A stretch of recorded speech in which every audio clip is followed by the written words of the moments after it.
that given the sorry, we'll resume. The recording has started.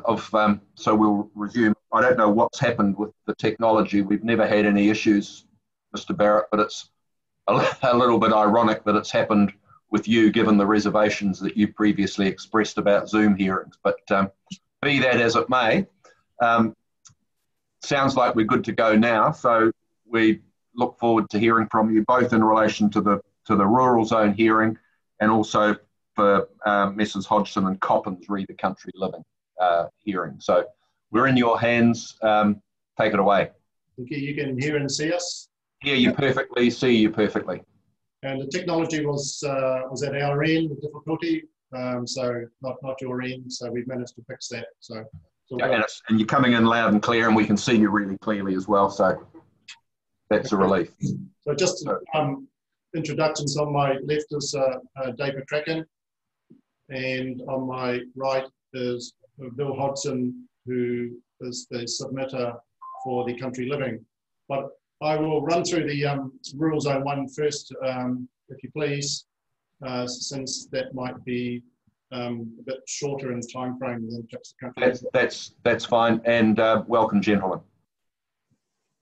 Okay, so my understanding is reading of the latest revision for the subdivision rules is that in relation to one of our main submission was a change of some wording from allotment to record of title has largely been taken on board by the council planner, and that's appreciated, and we accept that.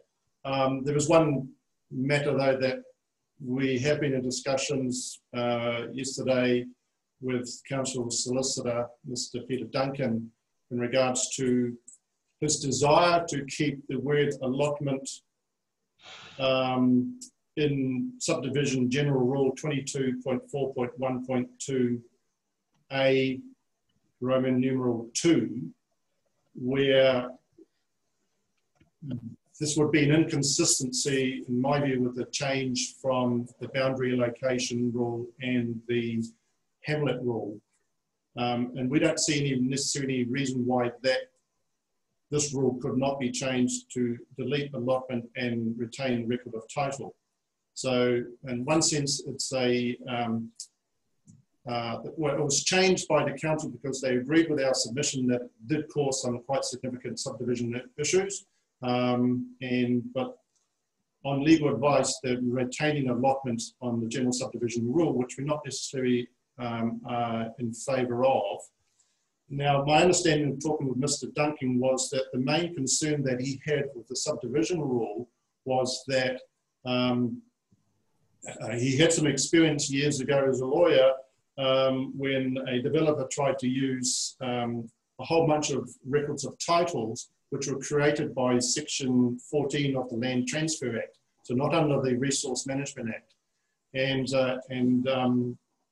in that time, there was no additional titles created, they could use that. But these were titles that were created as undivided share titles. And which is a scenario that Mr. McCracken and myself have not come across recently or forever, really, for 25 plus or so years. It's a very, very narrowly used section of the Land Transfer Act. And Mr. Duncan was keen to keep that out of the plan. Not that we don't disagree with them, but it was just a way to do that. I had submitted to Mr. Duncan yesterday that perhaps that the council would consider a prohibited rule that says that will prohibit subdivision of records of title created by Section 14 of the Land Transfer Act. And that would, in our view, delete any possibility of subdivision of those records of titles and cause any concern to council, because it's not our intention that they should be used. Mr. Duncan came back with a refinement of Rule 24.412A2 to say that the allotment to be subdivided must be contained in a single record of title which comprises land of at least 40 hectares in area. So provisionally, we would agree that that would necessarily work, but it still keeps this rule completely inconsistent with the other rules where we are using record of title and trying to rid ourselves of the word allotment. Lawfully, Mr. Duncan feels that the use of the word allotment isn't probably the most appropriate term, and record of title is. So if that was his only concern, then we see no reason why we couldn't make that a prohibited activity, Section 14 of the Land Transfer Act, and the world can be as right. And his issue is resolved, and it doesn't create any issues that we can see. So that's probably something to think about, or have a discussion with Mr. Duncan on, or the council planners. I'm not sure the council planners have received any emails from Mr. Duncan in the last 24 hours. Mr. Duncan's on, well, we don't normally get into a three-way conversation, but I think Mr. Duncan is there. Mr. Duncan, have you got any immediate thoughts on what you've just heard? Because what I was going to suggest, unless Mr. Duncan says yes, he agrees, and I don't know whether he will or won't, I think that what we might suggest is that he and you have a further conversation, and then you can let us, let us know where that conversation has ended. And if that conversation ends up with an agreement, that's fine. If it doesn't, then we'll have your respective points of view. But Mr. Duncan, have you got anything that you want to say at the moment? Thank you, Mr. Chair. Yes, I think that what concerns me is record of title is a particular creature that's been created by the Land Transfer Act 2017. We used to have certificates of title and then computer freehold registers, and those things are different to the allotment, which is very much a creature of the Resource Management Act, which is much more relevant to the plan.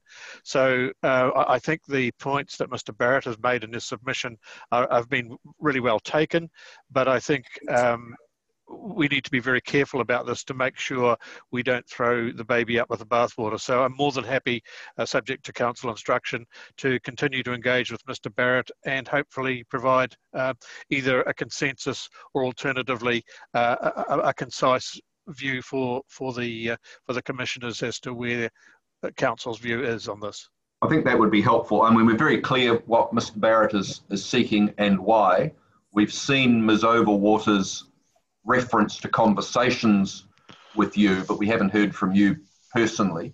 Yeah. So I'm of the view that we should leave this matter for further discussion between Mr. Barrett and you, Mr. Duncan, assuming that the council's happy with that course of action. Obviously, you said you need instructions, but I'm going to put the council folk on the spot and say we're assuming that that would be satisfactory, bearing in mind that we're entitled to get our own legal advice, which we would probably have to do in the absence of Mr. Duncan providing it to us. So I'm not sure who's the person that controls that process, but yep, so I would agree with that, Chair, that Mr. Duncan and Mr. Barrett, if they have a conversation, and hopefully we can find some resolve. That would be helpful. And if there's, and as Mr. Duncan said, if there's either something that can be filed jointly, which says we now agree with that the rule should be written in this way, or if it's not, Mr. Duncan can provide further clarity as to why he thinks it's not appropriate. So I think we might, unless there's any questions from anybody or any comments from you, Mr. Barrett, I think we might leave it at that point for now. Yeah, just me, Mr. Chair. What is the mischief you're trying to cure here, Mr. Barrett, by changing the word allotment? What is it a technical issue, or does it go to the heart of defining what a subdivision is, or what? Yeah, generally in this particular instance, it would make what would start out as a discretionary activity would automatically fall to non-complying, which is probably not the intent of the rule, to do subdivision that one would have thought would just work quite nicely if all the bulk allocations were complied with. But because of the fact that if you had a record of title, for example, with 3 allotments within it, when we show a subdivision to create one small allotment and then one residual lot, what you end up with is a small lot, which is actually a record, which is actually an allotment in itself within that title. And the mere fact that it refers to it as an allotment creates the activity status difficulty. So it would fall, under the current rule, fall immediately to non-compliant, which is not, I don't think, the intent of what the rule would be looking for. Can I perhaps ask a question of Ms. Overwater? Is leaving aside, and Mr. Duncan, leaving aside how things are drafted, are you and Mr. Barrett on the same page, and that the intention is not to create that more restrictive activity status, or are you of the view that that's intentional? No, I think I'm certainly on board with Mr. Barrett's point around the intention there, because as he sort of demonstrated in his evidence, there are situations where it does create what would be like an additional allotment, and so the rule needs to that to make sure that it's not triggering an activity status each time. Okay, yes. So it's a drafting issue, but that's right by the sound of things. Mr. Barrett says it's a drafting issue. I agree. Council says it's a drafting issue, so we'd be pretty surprised if you folk can't go away and sort it out. So I think we'll invite you to do that, and I'll just see if there's any questions from the panel. But that's all you need to say, Mr. Barrett. I think. Yes, on that point too. Yes. That's fine. Any questions from the panel? I won't go around and ask you individually. No, I'm right. Fine, thanks. I think we're all fine. All right. Thank you very much. That's constructive and helpful. And if you could have those conversations sooner rather than later, that would also be helpful. It would be nice to have the situation resolved before we adjourn the hearing on Thursday morning. Time for the staff closing. All right, Mr. Barrett, thank you for that. Let's hear from you and Mr. Hodgson about the airport and reverse sensitivity. No, we're still haven't quite finished on the... Oh, sorry. Okay, sorry, carry on then. Mr. McCracken was just reviewing another rule, but you'll have a look at it. I'm just going to cover a couple more points off. Yes. Come back to Mr. McCracken on one of the rules. Just very quickly, with regards to Council's new rules around change of rule in terms of the Esplanade reserves, we note that change had been made there where the Council had rejected our submission to include the ability to waiver under Section 233 of the RMA. But given legal advice from Mr. Duncan, he suggested a better way would be for the Council to delete another part of Section 233, which was about reserve lot areas or sizes. So basically, it resolves our issue because it provides a fair and an even platform that previously the rule had created, taking a particular wording from the RMA and left some other words in the RMA. Now it's a level playing field that the words are taken out, and we can just all rely on Section 230 at that point. So we're satisfied with that change. Just wanted to ensure that you understood that we are in agreement with that point. Yeah, I think, yes, we understand that. Thank you. The other issue that we do have, which came through, not through the proposed notified version, but the subsequently to that, the addition of this 15% of high quality soils. And we see that from our perspective as planning subdivision practitioners, that that has some quite detriment for the rural community. And we don't think it's a balanced rule or fair rule to be imposed in the way that it is. I know, and I have read through the arguments around, coming to 15%, etc., and whether it could be 20% or 10% or whatever. That's not my issue. The issue is actually the fact that requires the rule, this new rule as now proposed, would, by the Council's own calculations, would actually potentially limit up to 53% of rural landowners from undertaking some boundary relocation that otherwise might have been restricted discretionary to again fall into a non-compliant activity status. And now whether that 15% stays in or not, I mean, that's up for the panel to decide, but our view is that we don't like it. And one of the reasons we don't like it is A, potentially 53% of landowners will not be able to undertake restricted discretionary boundary relocation because there are many farmers that we deal with who are fully within high quality soils, and it will be no possibility for them to do any boundary relocation as restricted discretionary activity because they won't be able to find any low quality soils on their property.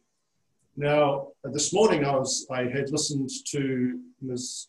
Overwaters gave an example of a subdivision of Waverley Road. I'm very familiar with that one. It was a fair enough example in terms of describing how the Hamlet rule would work, but a poor example on the basis that would never work as an RDA because that property was all high quality soils and there would be falling to non-complying activity status really took that potential out of the picture, or at least put it into an activity status which is by all accounts and experiences is an application that the council would rather not have a look at. So it goes from a degree of being restricted discretionary, falling straight through down to non-complying for potentially up to 53% of the landowners that live in the Waikato, particularly in the basin areas and on those high quality soils. So we don't think it's it's not very fair. And the other 47% can probably make the rule and good on them. But it does have an impact on farmers doing other things with their land. And that's my second point I want to put across to you in terms of why we don't like the 15% rule, is that, and I understand why it's there. It's there because supposedly we were trying to protect high quality soils and to meet the regional council rule about protecting high quality soils. And the protection of high quality soils is seen to be given absolute paramount, paramount over everything else. And I don't think that's necessarily a good planning outcome, because essentially there is part 2 in section 5 of the RMA that also requires to enable people and communities who, and that includes the farming community, to provide for their social, economic and cultural well-being. And this rule, I think, doesn't allow that to happen fairly at all, because there are a number of things that farmers use boundary relocation for, and they don't do it to get rid of high quality soils. They know very well that they need their high quality soils to maintain their incomes and maintain their pastoral farming, and in most cases, of course, in the Waikato, it's dairying. And we all know dairying is exceedingly important to the Waikato district and also to the national economy. So why are we trying to limit these farmers from being able to undertake their lawful business by having a rule which would prevent potentially 53%, not necessarily 53, but a good number of those from falling from restricted discretionary into non-complying? Farmers do boundary relocation for 3 main reasons in our experience. One of them is for debt reduction. So they can keep their banks happy and maintain their farming operations.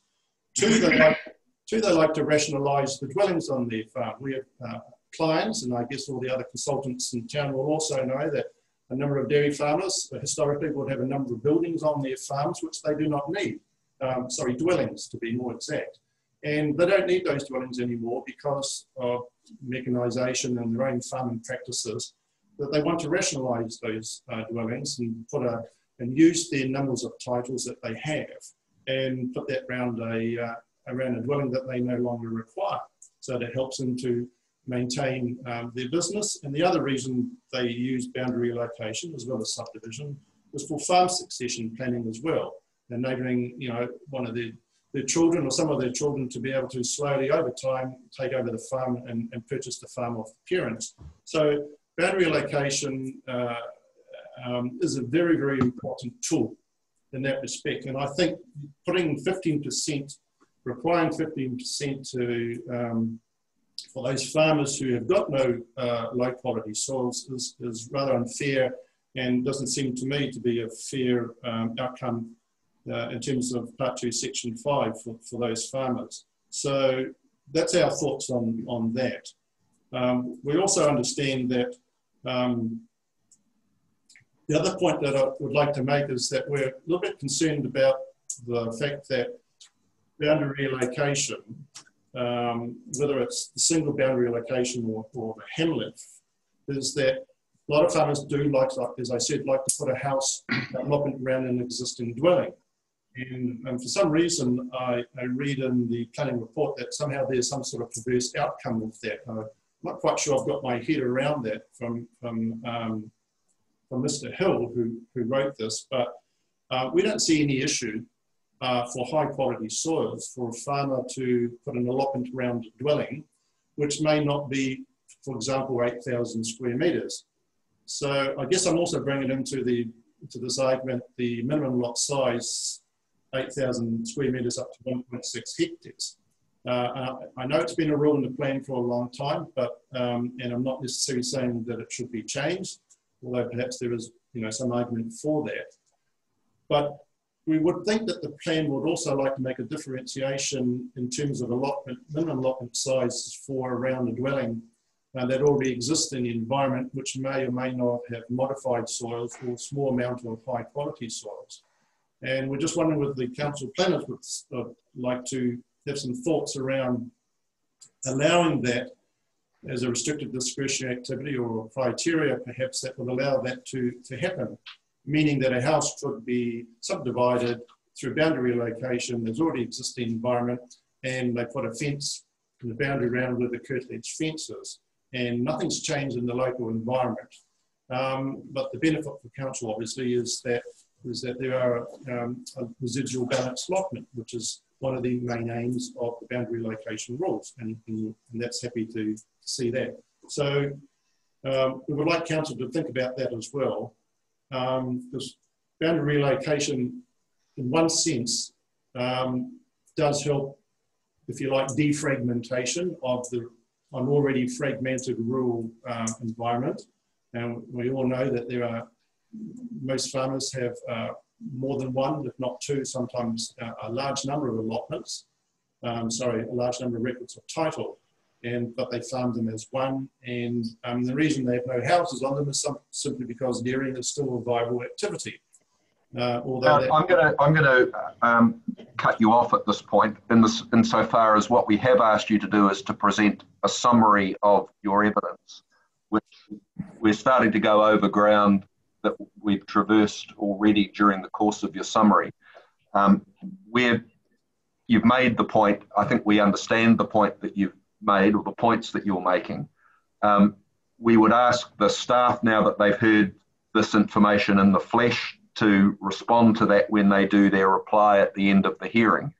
But I think continuing to elaborate on the points that we've already read and understand isn't going to help us any more than where we're at the moment. So unless there's any new points you wish to make, we're going to move to questioning.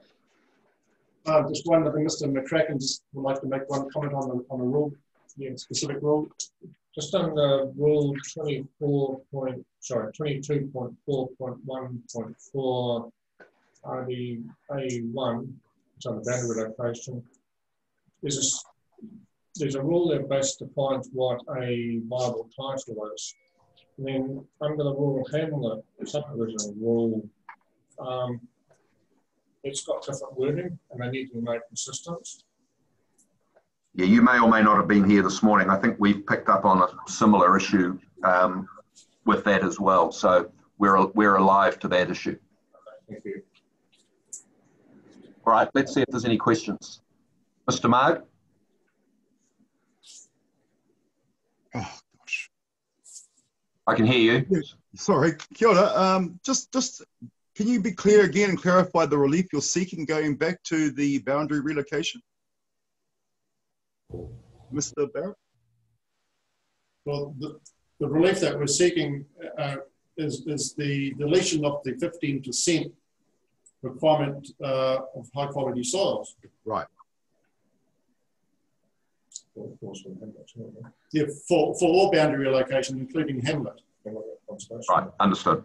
Yeah, and conservation lot as well. So right across the board. Yeah. Thank you. Mr. Fulton. No questions. Ms. Gibb. No, thank you. No questions. Mr. Cooney. No, thank you. Thank you. No, and I've got no questions. I think the points you're making are clearly understood by us, and we'll hear from council staff at the end of the hearing whether what their view is, leaving aside the issue that you're going to sort out with Mr. Duncan. So thank you very much for that. No, thank you. So now,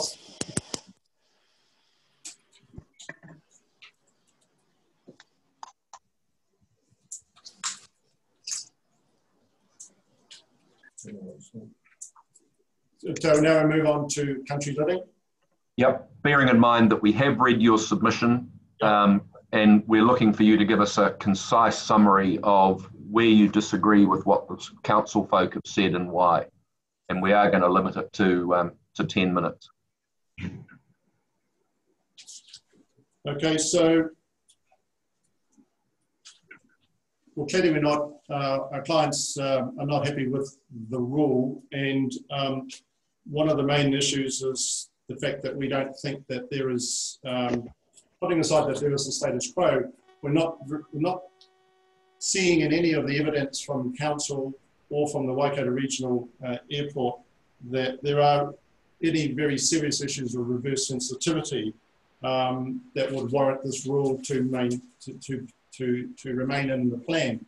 And in the absence of that, I'm not sure how rationally a decision could be made to keep it. So if they could come up with some real notion of and some facts around reverse sensitivity, then we'd certainly appreciate to be able to see that if there's any light of day around that. So, which is one of their main reasons why the rule should be maintained. And everybody seems to be supporting it, but the point is we don't see any facts to support that.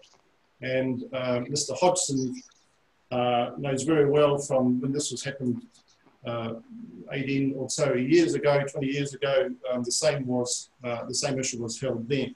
And just so everybody does understand is that the rule did not go through a full Environment Court hearing process. It was taken to Environment Court, it went to mediation, and the rule came out of the mediation only as a way to resolve a deadlock. So there was no rational planning or theory that created the rule. And certainly the 1 hectare allotments in the country living zone is not required to create an ambience or an amenity or some differentiation between the rural zone by having those allotments dotted around through the country living zone. So it is a density issue, but there's no requirement for it.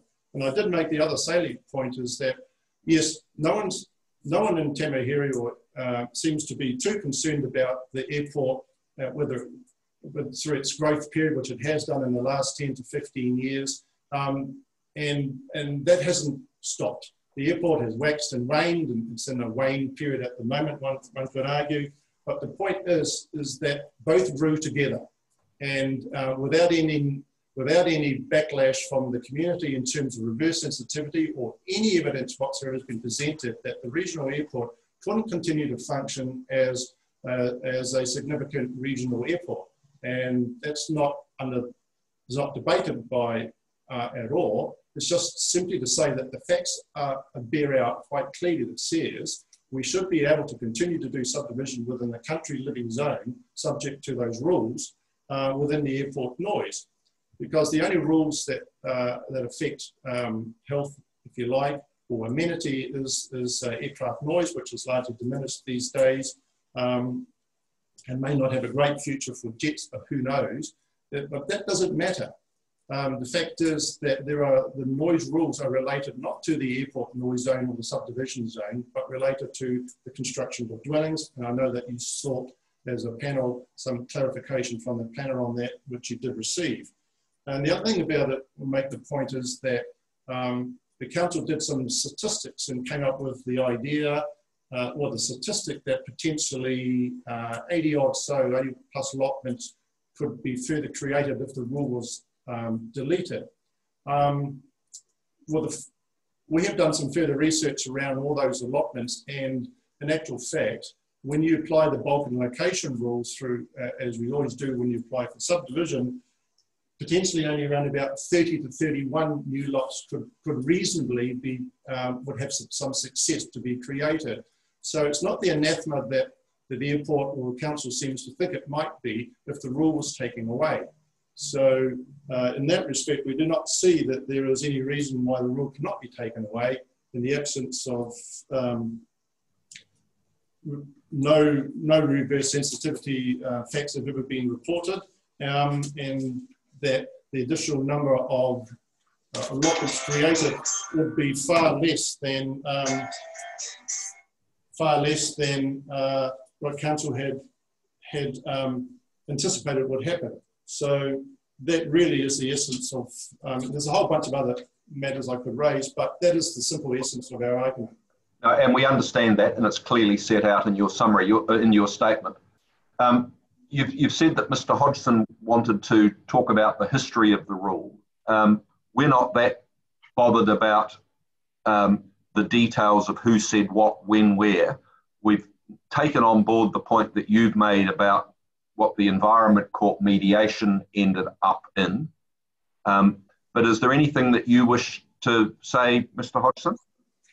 So I just want to reiterate how that rule came about. It was just a deal breaker between Story and myself, basically at Morning Tea after about 18 months.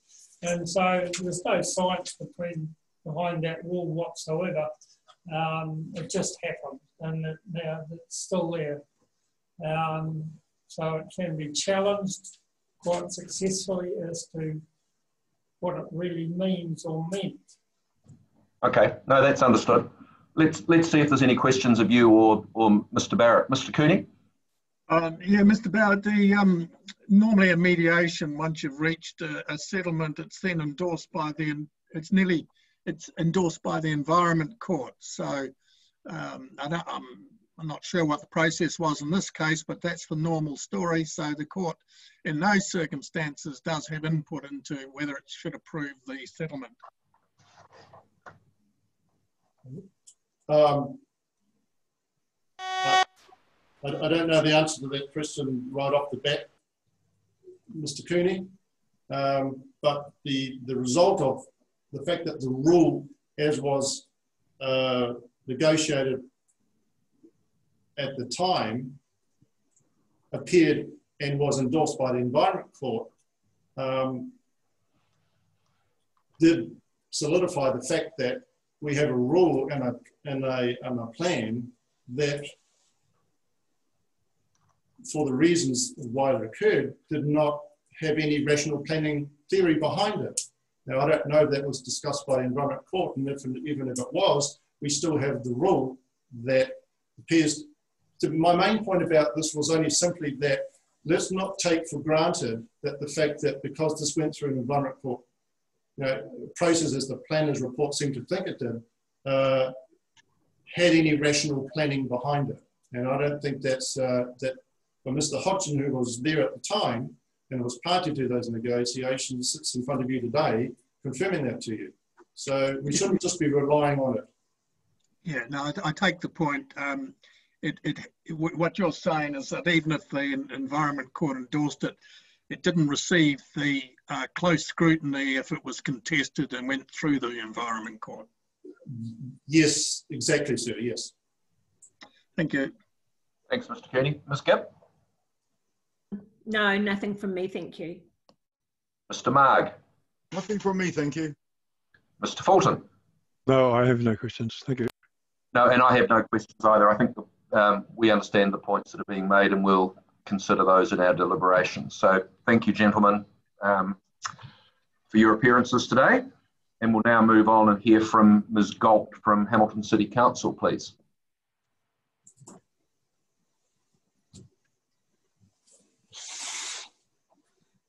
bearing in mind, we have received Mr. Muldowney's memorandum that he forwarded on Thursday or Friday last week. So we are aware of that. That was helpful. Thank you.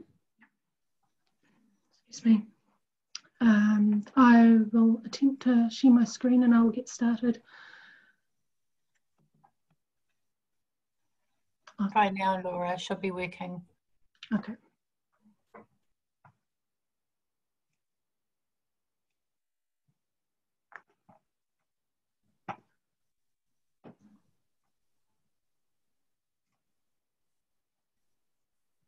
Yes, we can see that. Thank you. Right, thank you. Okay. Good afternoon, hearing chair and panel. Afternoon. So I'm presenting my evidence on behalf of Hamilton City Council. I will take my qualifications, experiences. Yeah, no, that's fine. Thank you. Yep. We've seen you before. Yes. HCC, sorry. Made a number of submissions on the rural zone. I've grouped these into the 7 topics that you can see on your screen. The first 3 topics, HCC is in support of the 42A author's recommendations, and I will move straight through to the 4 topics at the end where there is still, we still disagree with the 42A. That's helpful. Thank you. All right. Apologies.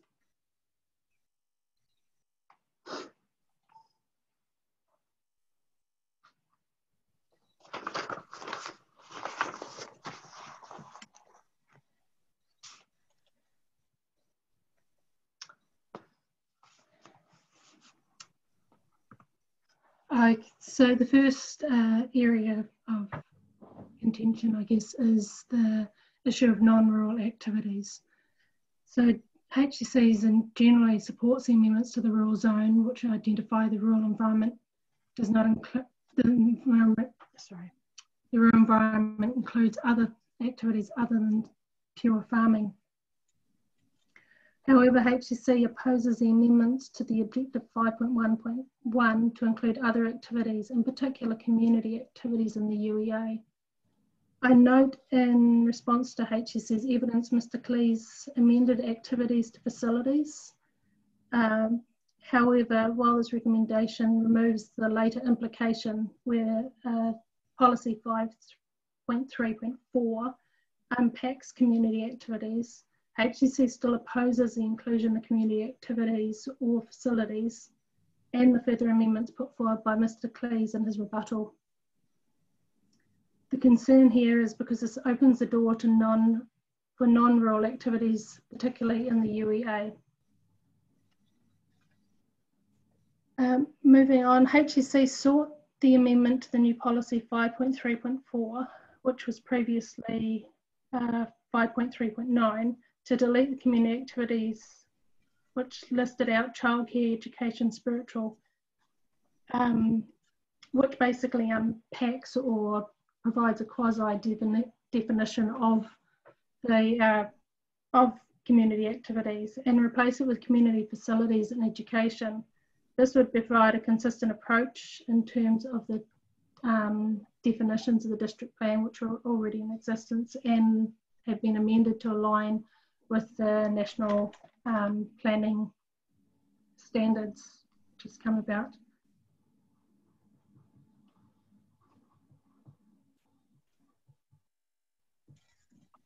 I guess the key one for us is the activity status and the urban expansion area.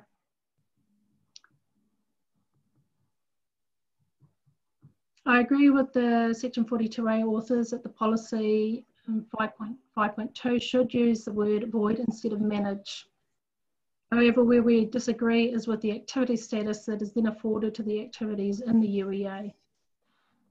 HCC has always sought a prohibited activity status for non-rural land use and subdivision in the UEA, which is in line with the current operative plan, Rule 25.5, which prohibits a number of activities.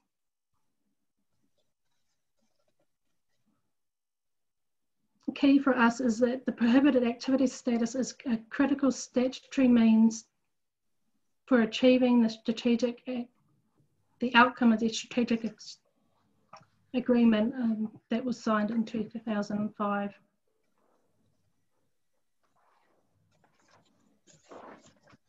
Prohibited activity status gives HEC the best chance to provide for future urbanisation in an effective and efficient manner that after it's transferred to Hamilton. And further fragmentation of land will degrade the land resource and HEC's ability to retrofit for urban purposes and impact on the provision of strategic infrastructure. I'd like to go on and note some responses in relation to Mr. Cleese and Ms. Overwater's rebuttal evidence, and that they fail to see what the problem is with the non-complying activity. The first is that no one can presently demonstrate how they don't compromise future urban development, as that work is still ongoing and to happen. The other concern is that it relates to the Section 42 reports, that the activity, if it does pass the gateway test and consent is granted, because it does consider that it doesn't compromise future urban development, because infrastructure can simply go around it later on. This results in piecemeal planning and ad hoc reactions to that.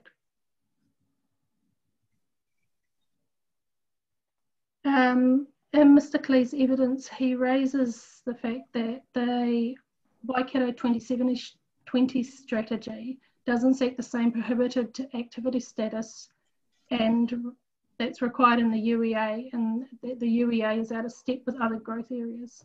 In response to that, I'd like to point out that the Waikato 2070 strategy was notified in late 2019 and hearings held early this year, which is well after the proposed plan was notified. The strategy itself also identifies that variations or plan change may well be needed to the proposed district plan to give effect to the strategy.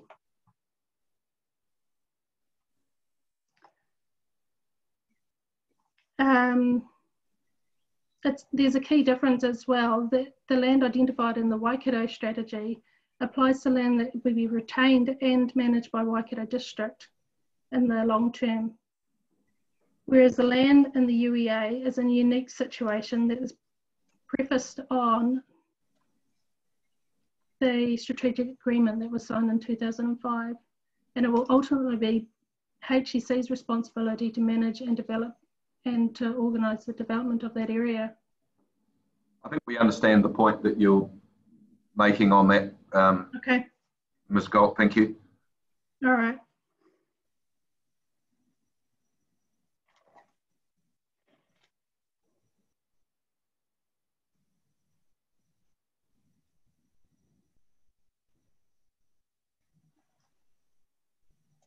So in summary, there's a number of strategic planning that's going on at present to that will feed into the development of the UEA areas. Yes. And in conclusion, I still consider the best way to achieve the comprehensive and integrated urban development in the future is to prohibit the non-rural land uses in the area at present. Just to note, this also feeds in from the activity status in the UEA, but relates to the discretionary activities such as education, childcare and community facilities in the UEA. We also seek that these are prohibited at this time. Yeah, for the same reasons. For the same reasons, yes. That's fine.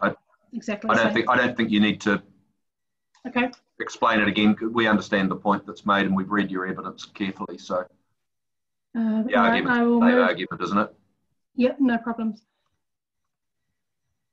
The last points relate to the retirement villages and the rural zone.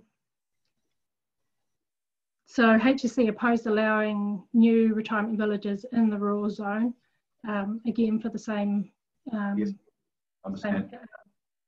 as the UEA. We support the approach that the 42A author has put forward for specific, allowing for specific existing retirement villages. However, the relief that Mr. Cleese has recommended in response to our submission on the RDA 8 only partly addresses HSC's request, which was to make reference to the cost boundary effects on Hamilton.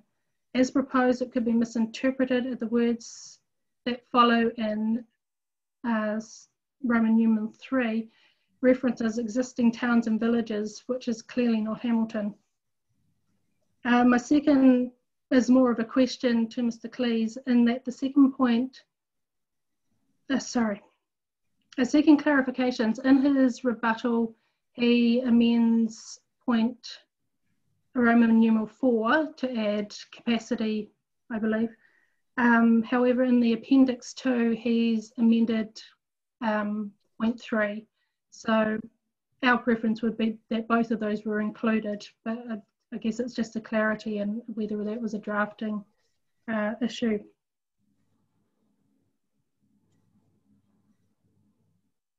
Our final concern relates to the amendments in policy 5.3.8c, and by adding in or subject to a resource consent. From reading Mr. Cleese's rebuttal, I understand that the amendment relates to the existing retirement villages, but the amended policy doesn't necessarily read in that way and potentially could open up the option to new retirement villages, which is what we're seeking to avoid. And that concludes my presentation. Are there any questions? Thanks, Ms. Gold. Let's see if there are any questions. Mr. Marg? Nothing from me, thank you. Mr. Fulton? No, I have no questions, thank you. Ms. Gibb? Yes, thank you, Mr. Chair. Ms. Gold, just some clarification. So the 2005 agreement and the UEA area, they're not exactly the same, are they? So the 2005 agreement would include areas like HT1, which is on the western side of the city, which has become part of the city. Currently, well, this week, a revised draft agreement is going to Hamilton City Council councillors for their approval. And I understand the same is happening on Waikato's side. Yes. So yeah, there are some differences because of the time since it was signed. Yes, but the UEA boundaries I still don't think align with the agreement, do they, even the new one? I'm just not sure because I haven't got the documents in front of me, but they should align with the... I just thought the UEA may have been wider than the agreement. No. No, it's not? Okay. No, that's good. Thanks for that clarity. A question about new retirement villages. Is Hamilton City Council against new retirement villages, or they're just against new retirement villages in the UEA? But it's the zoning in the UEA in the rural zone, we don't think they're appropriate, which is identified by Waikato District and affording a non-complying activity status. There are other zones that are more appropriate. But having said that, the future thinking is that the area of the UEA will be Hamilton City boundaries and residential. So, and it just seems to me that retirement villages tend to be in residential zones. So that just seemed a little bit unusual, that the growth that, you know, your council was against retirement villages in the UEA when that's obviously going to end up being residential in the end. So that's where I was thinking that the non-complying activity rule might have been quite suitable because it could be assessed. So you don't want any growth whatsoever, so it's prohibited in that area. No, retirement villages, the points we're making there relate to the rural zone, not just the UEA. we understand that in the future that the UEA may well include retirement villages, but at this time we haven't, the planning and the strategic growth hasn't been determined, so until then we'd like to hold that land so it can be developed comprehensively. So what percentage of the UEA is rural versus country living or other current zoning? I would have to find my old notes. There is, most of the UEA is rural. The exception is there is a strip up in the HT1 area, River Road, that is country living zone. Yes, so that's what I was thinking, that most of it's rural anyway at the moment, but it will all probably become residential under this agreement at some point on a trigger process. Yes. Yeah, it's all right. I just was trying to get your thinking around retirement villages in that area, etc. So thanks for your answers. Mr. Fulton, I can't remember if I asked you if you had any questions or not. No, I had no questions. Thank you. No, that's what I thought. Mr. Kearney. Just a clarification, you're still seeking the relief for the area of interest area? Yes, that was set out in Mr. Muldooney's memo to you on Friday. Yep. Yeah. Yeah. And it has differed that we have amended the suggested wording that was put forward in hearing 3. And the rationale underpinning that is, can you remind me? I know we've been through it before. Can you just remind me of what it is? It's a big area, isn't it? Yes, it is a large area. It's just having that cross-boundary, sorry, words fail me. It's basically having that ongoing dialogue and comprehensive planning of that area to ensure that it's beneficial for both councils. Yeah, just the other area that's been the UEA area, that's been that area was identified how far back? So the UEA areas were identified in the 2005 agreement. That's 15 years ago, and you haven't done a boundary adjustment yet. No. So under the 2005 agreement, there were some dates that were inserted, particularly for HT1 and R2, so those northeastern side of the city. R2 was 2039 and HT1 was 2045. So there was a medium to long term time for that. Sorry, and for the AOI area, the area of interest, what's the long term planning there to have a boundary adjustment covering that area? No, it's not. The area of interest was not to say that we would take on that land. It was just to ensure that it was that those cross-boundary effects are considered when in the Waikato District plan, because there is that interaction between our city and Waikato District. To drive, it's really you see it as a tool to drive anything urban or commercial back into the city area. City areas or the existing towns and villages. Okay, thank you. And I have no questions, thanks Ms. Gold. That's all pretty clear to me, so thank you very much for your evidence. Thank you. We'll now hear from Mr. Manning for, not sure how you pronounce it, whether it's Zila or Ziala, but no doubt Mr. Manning will be able to tell me how that's pronounced. Is Mr. Manning there? Yes, I am. Sorry, there you are. Cool, you can see me and hear me? No, we can hear you, but we can't see you. How's that? Yeah, now I've got you. Thank you. Okay, afternoon chair and panel. It's actually the first time I've met the panel and the chair and presented via Zoom, so have to bear with me a bit. I'll take it that my statement of evidence and qualifications, etc., has been read. Yeah, it has, and just reiterate what we've said before. We're particularly keen for a summary. We're particularly keen for you to highlight where there's disagreement and what it is you want about it. Elaborating, at length on what's already written doesn't help us greatly. Yeah, okay. It's just, well, from the evidence, you'll gather that my main area of interest is around the housing of animals and, particularly goat farming, but to a lesser extent, the housing of dairy cows.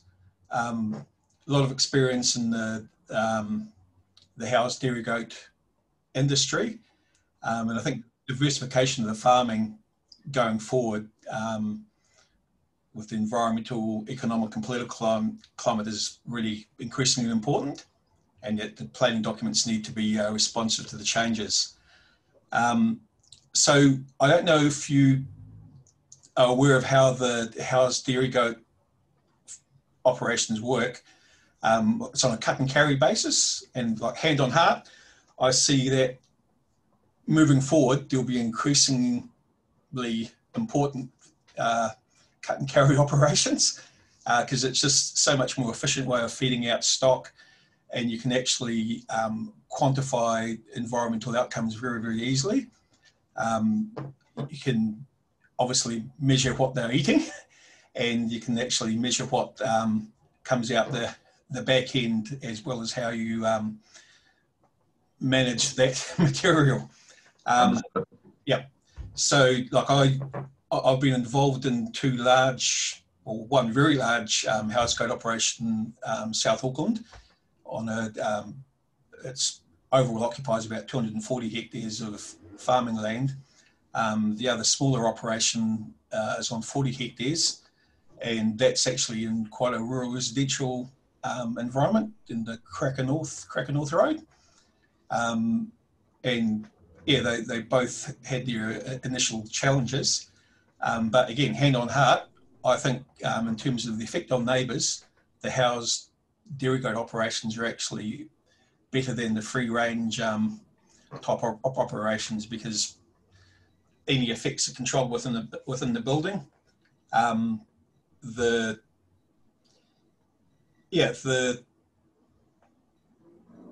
feeding of the animals itself on the cut and carry operation is actually very, very efficient. Goats don't like being outside. They're probably a bit like planners in that way. When the weather's inclement, they stick indoors. But yeah, and they can pick up viruses and diseases very rapidly. So housing them inside is a very positive outcome in terms of animal welfare. The actual barns, the way the loafing barns work, it's just purely a roof over clay base with bedding material that's added, and the bedding material, goats are efficient in terms of changing water and food into milk, and they don't defecate much, and they don't produce a lot of wastewater. So the loafing barns themselves, they haven't got a concrete base, it's purely a clay base. The topsoil gets stripped off them and the bedding material gets added. That bedding material becomes nitrogen rich, and that's released onto pastures to assist in spring growth 2 to 3, possibly 4 times per year. And actually some of the clients sell off their bedding material to other farming operations, again, for the fertiliser value. But once again, it's easy to quantify exactly where that bedding material goes, the nitrogen levels in it gets tested, so that it gets applied to paddocks that need a boost. You can keep it away from streams, water bodies.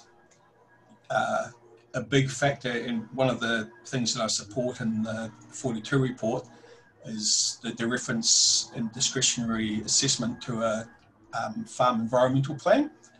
I wouldn't call it an environmental plan, I'd call it a farm management plan that I've actually prepared to, that went through Auckland City as part of the consents for the house goat operations up there.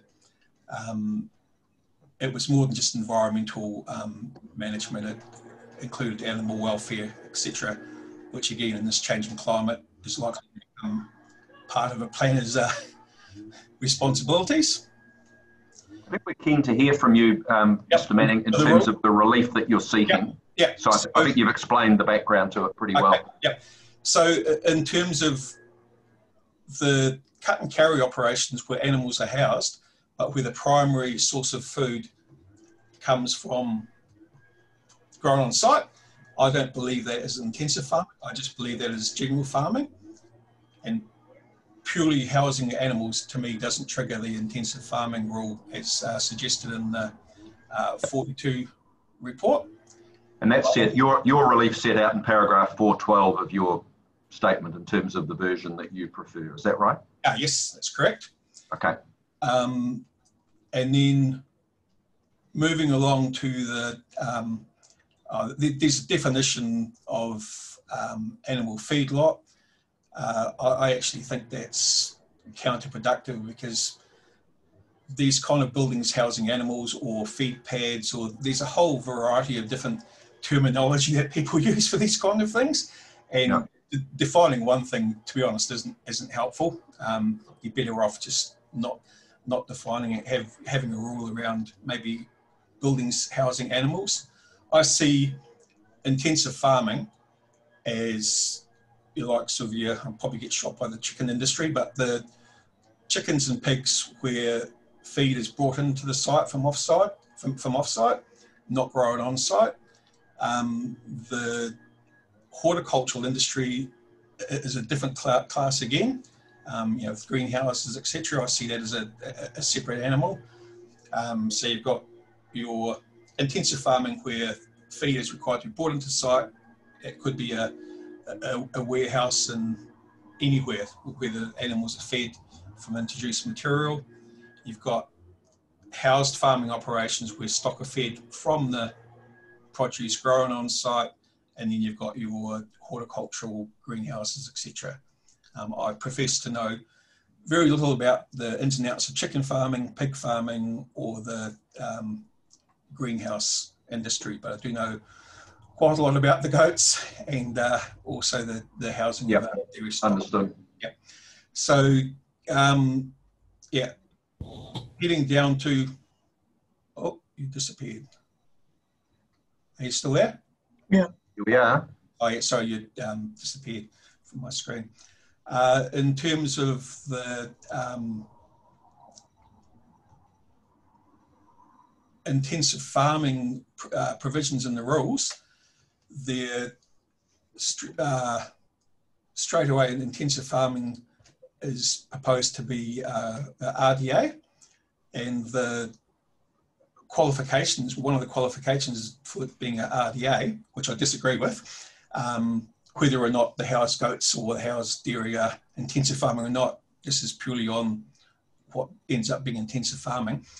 One of the requirements is a 300-metre separation from property boundaries, and generally speaking, if it's an enclosure or building, these are big structures, and to be 300 metres away from any boundary means you have to have at least a 50-hectare site to qualify as an RDA from the very start.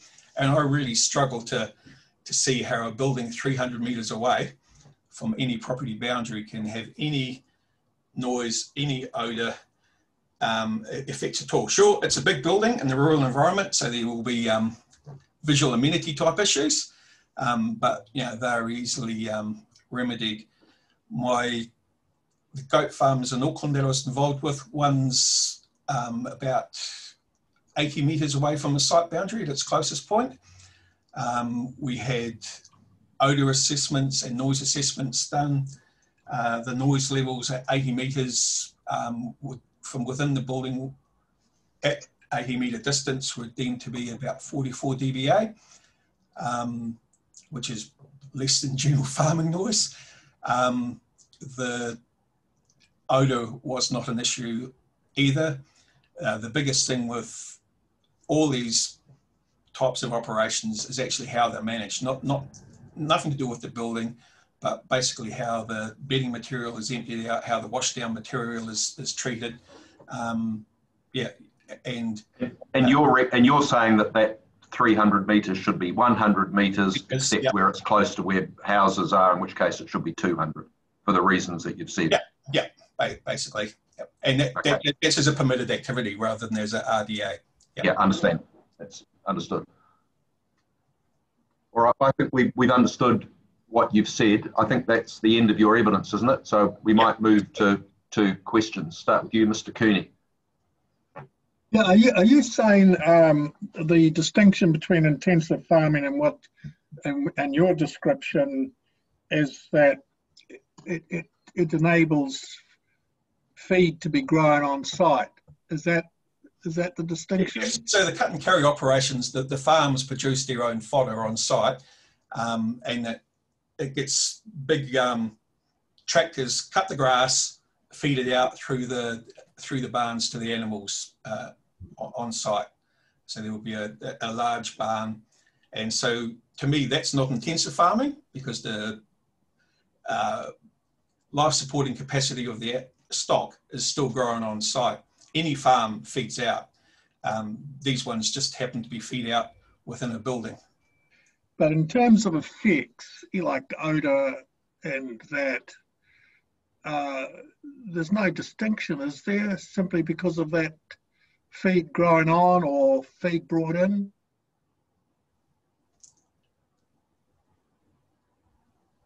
Well, no, but they're different types of animals, basically.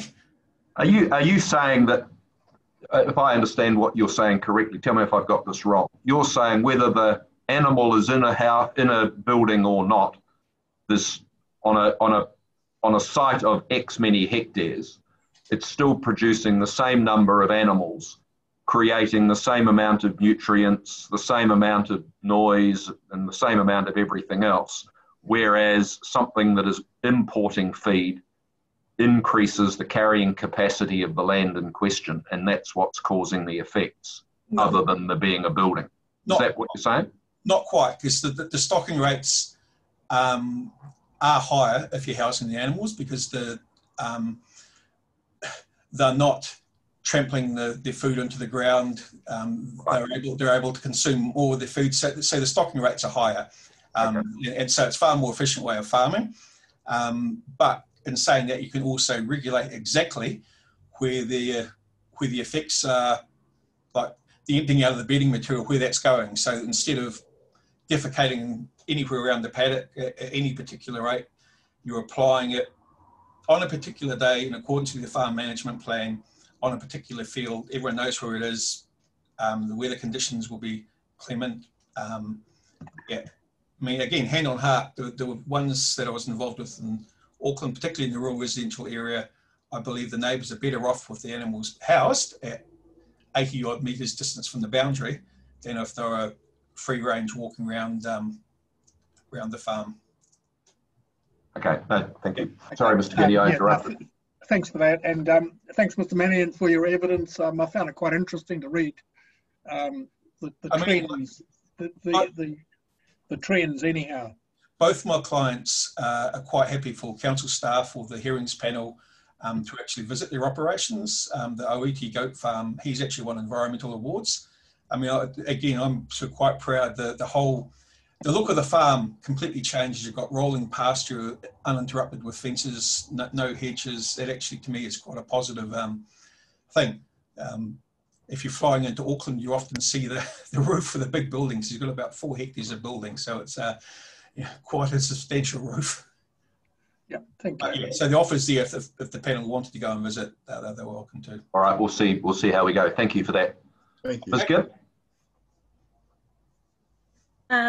No specific questions, but I observe that most goat farms tend to have a lot of land around them anyway, because that's where you're cut and carrying from. So your 2 clients, I presume, don't have enough setback with their land already. Is that what you experience? To provide a RDA 300 metre setback, it just if it was a goat farming building in the middle of the property, neither of them would comply. Even at the 250 hectare site, he just wouldn't comply. I mean, even in terms of efficiencies of the operation, it would mean creating a tanker track 300 plus meters into the property to the milking shed, because you have the milking shed there. So it's just impractical. Yes, I could picture that, like the building stuck in the middle in a big round. Yeah, gotcha. Okay, just trying to picture it. Thanks very much. Okay. Thanks, Ms. Gibb. Mr. Marg? No questions from me, but I love your passion, Mr. Manning. Well, yeah. Mr. Fulton? Yeah, just Mr. Manning, I think you appear to me to made rather light of the odour from these operations, and I've got to tell you I'm quite familiar with goat farming as well, and I think you've made it quite light of that, because I believe that they are intensive farming, even the cut and carry and all that sort of stuff. I mean, that's sort of common practice. But I think the odour is significant coming from these operations, and I know what you have said about shifting the bedding and all that sort of stuff, but that in itself also creates another odour where it's placed on the pasture. So I'm not so sure that I can agree with you on that. I invite you to visit the operations. I mean, if I've got to be fair here, I'm not talking about those operations, I'm talking about goat farming in general, that is already existing. Yeah, so if we're having if we're being impacted by the smell within the building, the goats are getting sick, and at $400 a head, you know, they can be healthy 1 minute and dead within 24 hours. So you're talking about like ammonia build-up within buildings. Like they're not the hardy creatures that everyone sort of seems to think. Yeah, but there is odours associated with the bucks, you know, mating time. But again, those types of odours are prevalent in the free range type scenario as well. But they're concentrated though in the operation in the sheds, aren't they? Much more than they would be if they're out in the pasture. Well, they're inside the building, but like in terms of what gets out and what the neighbours would notice, as I said, at 80 to 100 metres, there is no effect. There certainly is an effect if you go and empty the bedding material out and plough it onto the field adjoining the neighbour's property the day that they're going to have a barbecue. But yeah, from the shed itself, if neighbours at 80 metres can smell the shed over and above the normal smell of cut grass, etc., then the goats are going to be getting sick. Thank you. I don't think I have any questions. Thanks, Mr. Manning, other than to offer my commiserations for you being either a Hurricanes or Taranaki supporter. Either way, commiserations are due. Chiefs. Was it a Chief? Oh, even more commiserations. I didn't see any red in your jersey, but the Waikato colours, to Waikato district.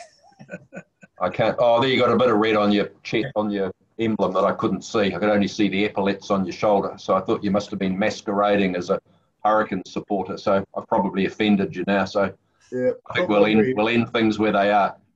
Okay, thank you. Thank you very much. Mr. Lester from Blue Wallace, please.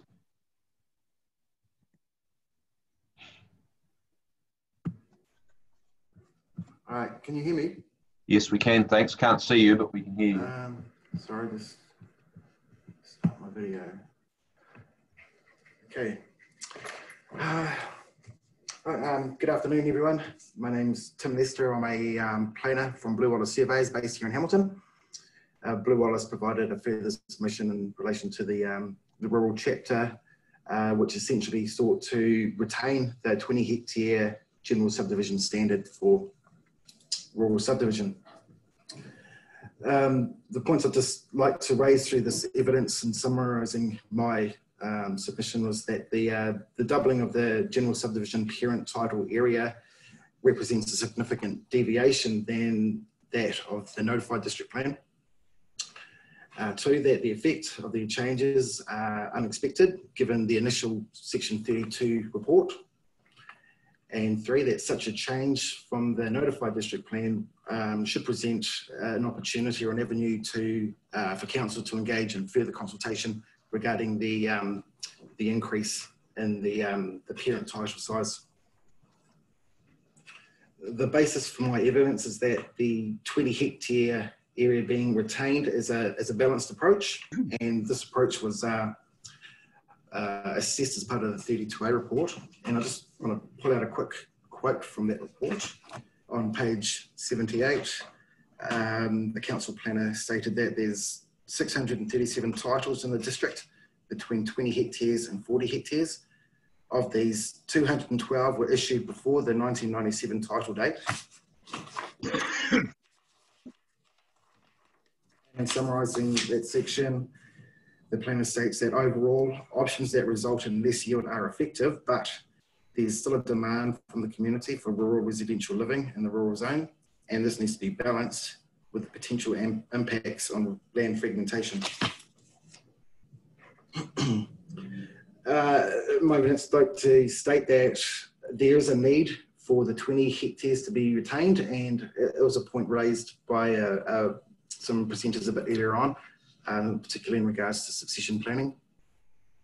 That 20 hectares can be used productively, and concerning that all of a sudden doubling the parent title size will have an ambushing effect on large swathes of the rural communities.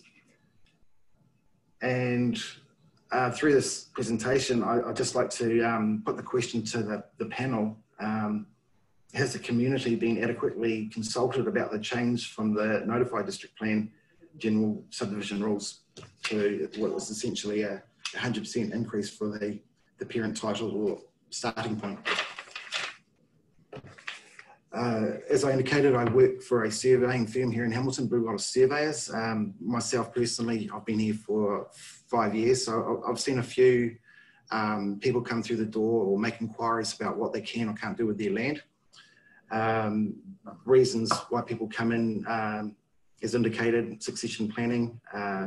They've got a piece of land which is unsuitable for productive uses, marginal land. Their land might have a natural feature, nice string of trees, a water feature which doesn't quite meet the 2 hectare conservation lot size. So they'd like to put that to some more sensitive use, which would be appropriate. Again, a retirement fund, they've been working the land for a while and they want to put their feet up a bit and still have that connection to the rural environment to which they're accustomed. To amalgamate land with an adjoining farmer, and to raise capital to reinvest. These were all points that were made previously by McCracken and Chill surveyors. That's not an exhaustive list, but the main point being is the reasons for the rural subdivisions are very pragmatic. They don't come into subdivides explicitly to interfere with current farming operations or practices. They don't come into subdivide to undermine the farming legacy that they've created over a lifetime. And they by no means come in to us to subdivide as explicit means to remove high quality soils. It would undermine the principal use of their farmland. I do acknowledge that there are adverse effects associated with subdivision, land fragmentation, loss of productivity, traffic effects, not reverse sensitivity. However, I believe that these adverse effects have already been provided for through the discretionary activity assessment criteria in the district plan. So doubling the parent title area as a starting point, I believe, is a step too far, and one that was initially agreed to by the council in their 32 report. The reasons why, specifically why I think it's a step too far. Currently, as notified, we've got the obvious prohibited activity rules, which are unique to the Waikato. arguments that the Waipa district setting an example, I don't think that's particularly appropriate.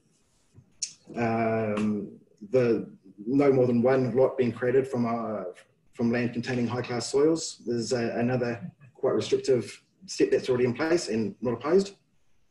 The non-complying aspect, if there's going to be more than one lot created through the subdivision, and the expectation that there'd be no more than 50% high-class soils on the title to be graded.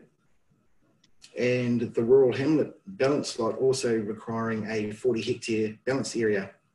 So I think there's already enough restrictions in place to retain the status quo in relation to the parent title size of 20 hectares. I think the unexpected nature of the planner's recommendation would be an issue.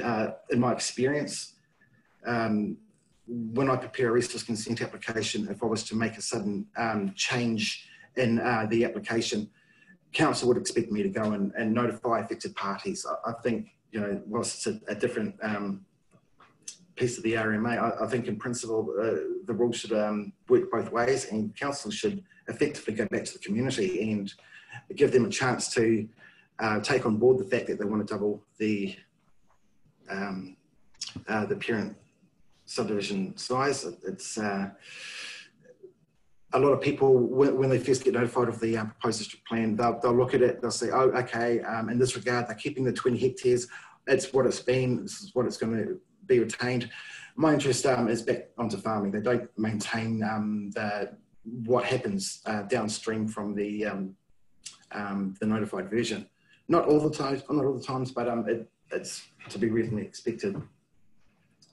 I think that if this change to double the parent title size to 40 hectares, if it does go through and it's agreed to by the panel, I think there'll be a perception out there from a lot of our clients, and in my experience, that it's been seen as being snuck through, as to say, and we'll be left sort of carrying the can a bit by explaining to them why all of a sudden their retirement plans have evaporated and won't come to fruition. And yeah, we'll just have to pick up the pieces there, unfortunately.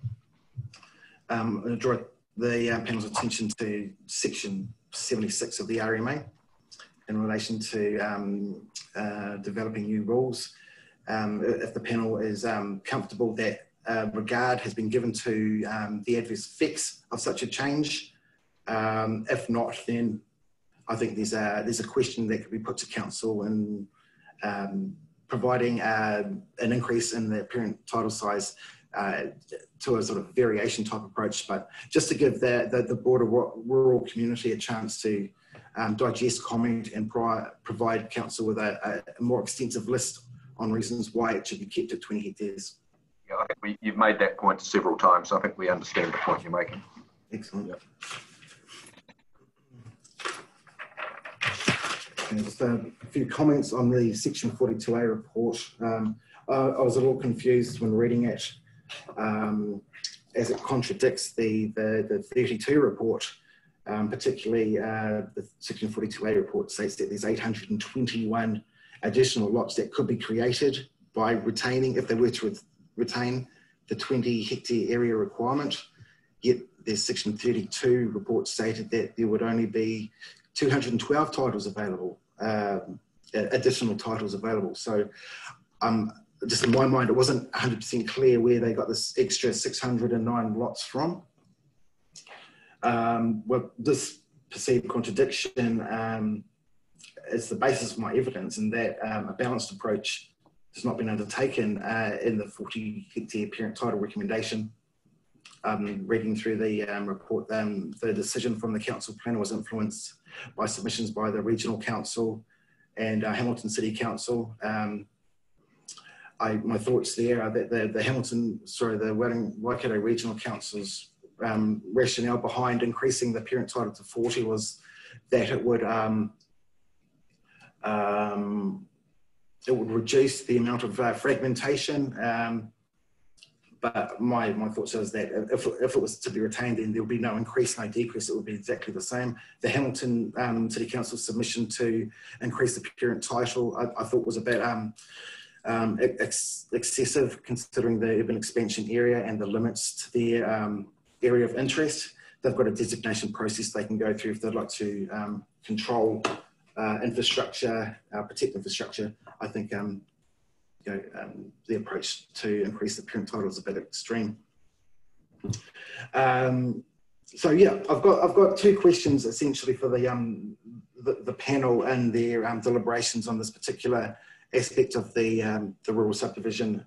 Has a balanced effects assessment been provided in recommending the doubling of the general subdivision rule?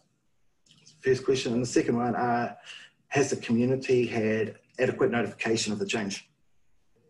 If not, then it would be my suggestion that we put a hold on increasing the parent title size for subdivision and look at that again more comprehensively through a variation potentially. All right, thank you. Let's see if there's any questions. Ms. Gibb? No, thank you, Mr. Lester. Very clear submission, and obviously we'll take it all on board. Thank you very much. No questions. Mr. Marg? Yeah, thanks, Mr. Lester. Yeah, very clear. No questions. Mr. Fulton? Sorry, Mr. Fulton? Yeah, just a couple of questions, Mr. Lester. From your comments, I'm picking up that something you didn't, or you may have alluded to, is that in my a lot of the subdivisions are done because of capital gain, and I think you mentioned that, wasn't it, as a retirement fund. So the benefit to the community is to produce some capital gain for the people that are able to do that subdivision. Is that correct? Yes, there are definitely capital gains, but there's also the social aspects. I've gone through plenty of rural communities that are dying. There's no vibrancy there. There's no new people going to the community halls. So yeah, there's a whole swathe of reasons why people subdivide, and whether or not they've been addressed robustly by the council planner, I'm uncertain. Okay, so take your comment that the capital gain is more benefit to than the protection of the land for productive use. No, I don't think that's there's a capital gain for the farmer to reinvest or to, as previously mentioned by another submitter, to keep the banks at bay. There's a whole range of reasons why people subdivide. It's not purely financial, connection to the land, family, farming legacy. So there are a whole number of aspects that I don't believe have been addressed in the council planner's recommendation. Yeah, I think that comment that you made, I suppose, if I could call on some experience, a lot of people have actually taken the cash and then sold off the farm. So they had no attachment to it apart from making their property more valuable to sell. So that sort of attitude is not really protecting the soil and the productivity of it, is it? I mean, if you go to the 40 hectares, it's going to make a long way less availability. So isn't that better to have the protected land than people benefiting by cash injection? Yeah, I've read the economic reports and the protections there. One confusion was how the council's assessment or analysis in the Section 32 report was a lot more balanced than in the Section 42A report. The economic technical reporting that accompanied the planner's decision, there was a focus that doubling the starting point would preserve more land. My experience from working at Blue Wallace, specifically around subdivision in the Waikato rural zone in the past 5 years, is that there's legitimate reasons why people want to subdivide and not just sell the land they want to provide for their kids, succession planning. But of course, there's always going to be the cash incentive to, take advantage of the higher land value through a smaller block than being retained for farming purposes. I don't disagree with you, but I just don't think it's the sole reason. Okay, thank you. Thank you, Mr. Chair. Mr. Cooney? No, thanks. Thanks, Mr. Lester. Thank you. No, and I have no questions either. Thank you, Mr. Lester. you. Bye. Next submitter is the Miri Dragway, please. Not sure if that's Mr. Green or Mr. Cochrane. It must be it, I think. Good afternoon, Chair and members of the panel. Council's name is Mr. Cochrane, and I appear on behalf of Miri Dragway Incorporated. Can you hear me all right there? We can, thank you. And just to reiterate what we've said to others is that we have read your submissions. They're short, sharp and sweet. We don't need you to read them out. We're very keen for you to get to the point and tell us what's outstanding and why and what you want us to do. All right, in that case, I'll just go through and encapsulate all of the key points, Mr. Chair. So Miri Dragway's original submission sought as its primary relief the reinstatement of Schedule 25E of the Operative District Plan. However, if that relief is unsuccessful, Miri Dragway activities will be governed by the rural provisions. And under the rural provisions, Miri Dragway has its own specific policy, Policy 5.3.12, which is then implemented through Rule 22.1.2P5, which permits Miri Dragway activity subject to those activities complying with the land use effects rules and the land use building rules. Quickly addressing scope before I go into the relief sought, it is submitted that the relief sought in these submissions relating to Policy 5.3.12 falls within the scope of the relief sought by Miri Dragway in its submission on the proposed plan because it addresses the same activities, geographical area, facilities and concerns the same parties and entities. The matters raised in these submissions with respect to Policy 5.3.12 are a reasonably foreseeable logical consequence of the matters specifically raised in Miri Dragway's submission, meeting the test articulated by the High Court in its 2017 decision, Albany North Landowners and Auckland Council. Turning to the definition of Miri Dragway activity, the Section 42A report author, Mr. Jonathan Cleese, has recommended amending the definition of Miri Dragway activity to include ancillary, non-motorised recreation and commercial activities. Miri Dragway considers that the amendments proposed by Mr. Cleese are appropriate as they provide for long-standing activities undertaken at Miri Dragway. For example, vehicle testing, film activities and the sale of food. However, Miri Dragway considers that the definition should be expanded to include accessory facilities.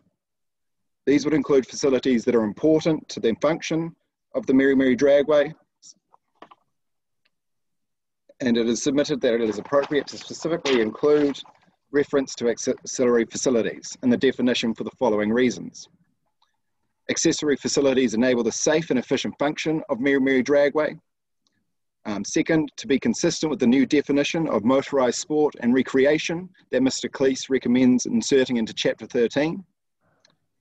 Third, Rule 22.1.2P5 specifically specifies that Miri Dragway activities must meet the building rules contained in 22.3. It is submitted that this requirement clearly contemplates accessory facilities falling within the meaning of Miri Dragway activity. The definition of Miri Dragway activity as sought by the Dragway is set out at paragraph 8 of the legal submissions.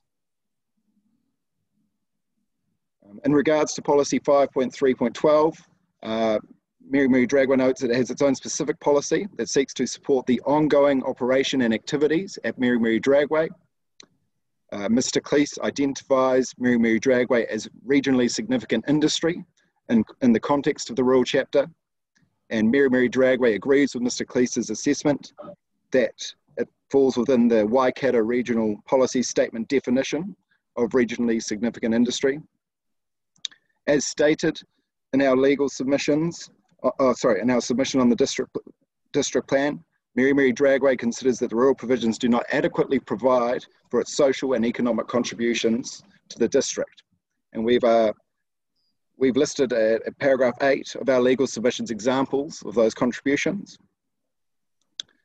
Pursuant to section 75.3c of the RMA, the proposed plan must give effect to the WRPS, and it is submitted that policy 4.4a and the associated implementation method 4.41 are particularly pertinent to the relief sought by Miri Dragway, and we have set those provisions out for the benefit of the panel. It is submitted that in accordance with policy 4.4a of the WRPS, it is appropriate to amend policy 3.212 to better recognise the value and long-term benefits Miri Dragway provides as regionally significant industry to the economic and social well-being of the district. Further, policy 5.3.12 is the appropriate provision to recognise and provide for Miri Dragway's status as regionally significant industry as it is bespoke to Miri Dragway. Miri Dragway seeks the relief as detailed in paragraph 13. So that brings an end to our legal submissions. I'd be happy to take any questions you may have. Thanks, Mr. Cochrane. That's pretty clear. Let's see if we do have any questions for you. Mr. Marg? Nothing from me, thank you. Mr. Fulton? No, no questions. Ms. Gibb? No, nothing, thank you. Mr. Cooney? No, thank you. Just as a matter of interest, do you or Mr. Green drift your car at the Speedway at all? We're yet to carry out a site visit, but I'm eager, and so is Mr. Green. Yeah, I thought he would be. Thank you. Yeah, I was going to ask a very similar question, but I don't have any other ones. Thank you, Mr. Cochrane. Thank you. Is Ms. Hargreaves or Mr. Ashima there for Hines? Yes. I'm share, Chairman. There we go. Got me up? Yes, we got you there. Thank you. Okay. Thank you very much, Mr. Chairman. Good afternoon. Good afternoon. Nice to see you again. It's been a while. It has, yeah, been a while. I just have, before I summarise evidence, I just believe Adrian Hines, who's the director of Hines Pipe Foundation, might also be online. Adrian, are you there? Yes. Yep. Okay, cool. Yep. So you may be able to want to elaborate on some of the summary that I put through and some of the operational aspects of the application at the end. So I'll just give you a brief rundown. So basically our evidence that we presented on behalf of Hines relates to potential for reverse sensitivity to occur on the Hines industrial site as a result of sensitive activities that might be able to locate now closer to the Hines activity than under the current framework. We've had fairly extensive evidence from Hines and others in the industrial chapter, so we're pretty keen, I think, for you to focus on the relief you're seeking, Okay. All right. rather than explaining the background to the problem as you see it, because we are well versed in that. We've heard extensive evidence about it in relation to the other side of the fence, if you will. That's fine. Yep. So the amendments we're looking to basically Hines is seeking is to re-establish the buffer that's been taken away under the current operative framework. That buffer line is shown in Appendix 2 of our evidence. There's a map. Yes. And the buffer relates to a line which runs just to the south of the ridge line, to the south of the industrial zone. That buffer line overlooks the heavy industrial zone, and that land is elevated above the Hines site, which means the Hines industrial activity is highly visible from that area and that surrounding land.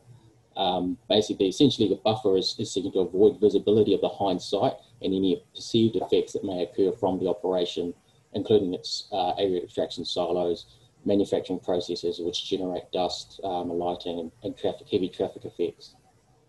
So the buffer isn't as extensive as the current operative framework, which provides 500 metres from the aggregate extraction zone.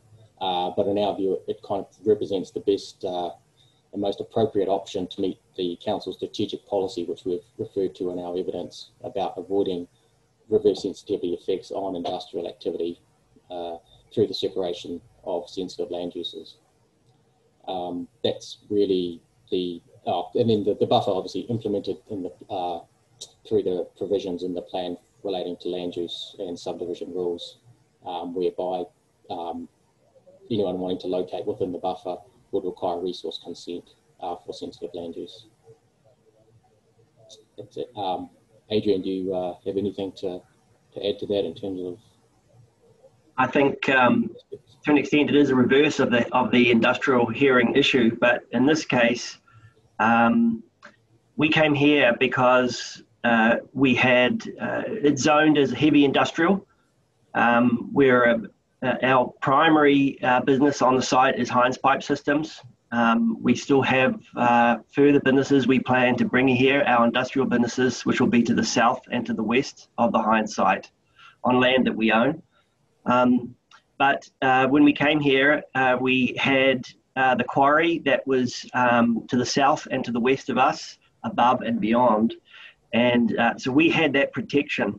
And of course, we had the 500 millimetre additional buffer zone to avoid any houses as well. So we were very confident to set up our industrial business here. It's not a business that everyone would want to have on their doorstep. So what is great concern to us here is the proposal to strip away those protections, to remove the aggregate protection zone. That's the proposal from council. And then in addition to that, we've got the landholders that now own the land above and around us have now got plans to intensify that into hundreds of individual titles, which will mean we will have to deal with hundreds and hundreds of individual owners on the protection area that we actually were comforted was there and would never ever be allowed to be built on. Apart from the fact that it was a quarry in the original plan change, which we were involved with after 5 or 6 years with the council stated it would be prohibited to build on the top of that hill. So we knew that. So to have a proposal where all of those understandings are all stripped away and we're exposed with hundreds of individual homeowners is quite unbelievable to us. So we're just seeking to have what we have now so we can continue to invest on the site, which will be to the south and to the west of our existing development. All right, thank you both for that. Let's see if there's any questions. Ms. Gibb? Thank you. Yes, we have been around that area, so we can picture what you're talking about. Thank you for your submission, or both of you. Sorry, I'm speaking to one of you, but both of you. Thank you. Mr. Fulton. Yeah, no, to support Councillor Gibb, we did an extensive site visit of the whole of the district, but especially in your area, we took particular notice up Pioneer Road and Bluff Road, and so I think we've got a very, very good understanding of your location and the issues that you have, and yeah, we'll deal with that. But thank you. No questions. Thank you. Mr. Mark? No questions. Thank you, gentlemen. Mr. Kearney? Just to try and get visually an understanding of the locality there. The 500 metre buffer that you were seeking, and I think we're going to deal with that after the zone extent hearing, but the 500 metre buffer, does that extend over private land, not your land, over private land? Are you referring to the current 500 metre buffer, or the one that we're seeking? The one you're seeking. The one we're seeking varies in distance, so it's not a standardised setback of 500 metres, and it does extend over private land, yes. And if that buffer was confined to land that you own, what would the distance be for that? From the Heinz site, it would be somewhere between 300 to 400 metres.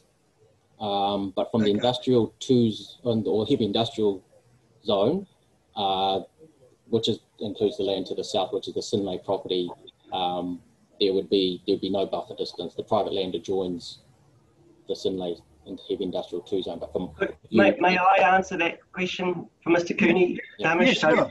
So it's actually drawn in Appendix 2. The 500 metre buffer is actually the existing buffer and the rights that we have now. We're seeking a much reduced buffer, which is essentially just over the ridge line, so that the any landholder that is above us or... Sorry to interrupt, there it is there. Actually, yes, that is it. You just need to go slightly left Yeah, I'm going to have to make it a bit smaller if I can. Oh, thank you. That's very good. Now that's very high tech. So the yellow dashed line that is coming up is the existing. That's what we enjoy right now. The red line, which is what we have added, is much reduced than what we have existing. And what the red line is, it's slightly over the ridge. And that is to avoid line of sight to the heavy industrial operations. So therefore, all the nuisance that we cause any future development of residential is avoided. To your question too, our Heinz Foundation owns land that is actually almost immediately adjacent to that red line. So we're actually, I don't have it to scale, but it could be easily within 100 metres or less. Are you talking about in here? Yes, it even looks like a road width away, in fact, in some cases. Yeah, okay. I mean, with our I should have mentioned it is in the summary, but we have already experienced some complaints with what we've developed already, and we're only partway through. So, okay, that gives me a good idea.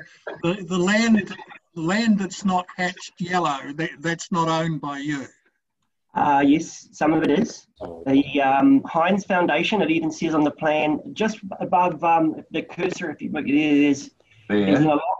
Or here. There's the purple one there. Yes, I haven't got control of the mouse. It says Heinz Pipe Systems. Purple. Yes, and then where the cursor is just straight up, down, there's that bit. It says Heinz Foundation. That's not hashed yellow because that is rural zoned, not aggregate extraction. Okay. Yeah. And then on the left of that, there is another piece of land. Yeah. Plus there's some other land we have in there as well. So. Yeah. And the Hopkins land is up there. That's just the red line. The red dot 45451, hatch 451. Yeah. Yes, and that is still within the red, but it's definitely within the yellow. So at the moment, we're protected that people cannot develop residential land without seeking resource consent or permission from us.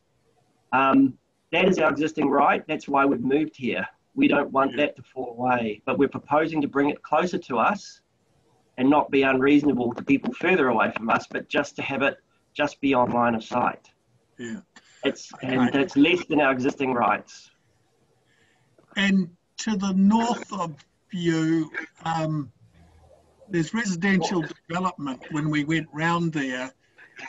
How close is that? I think it's on the other side of the Sinlay factory or the other one. Yes, that is close, but they are lower than us. Okay. The problem is the people on the grandstand. It's like we're in the Roman amphitheatre. So we have behind us to the west and the south these beautiful hills that are not permitted to be developed on.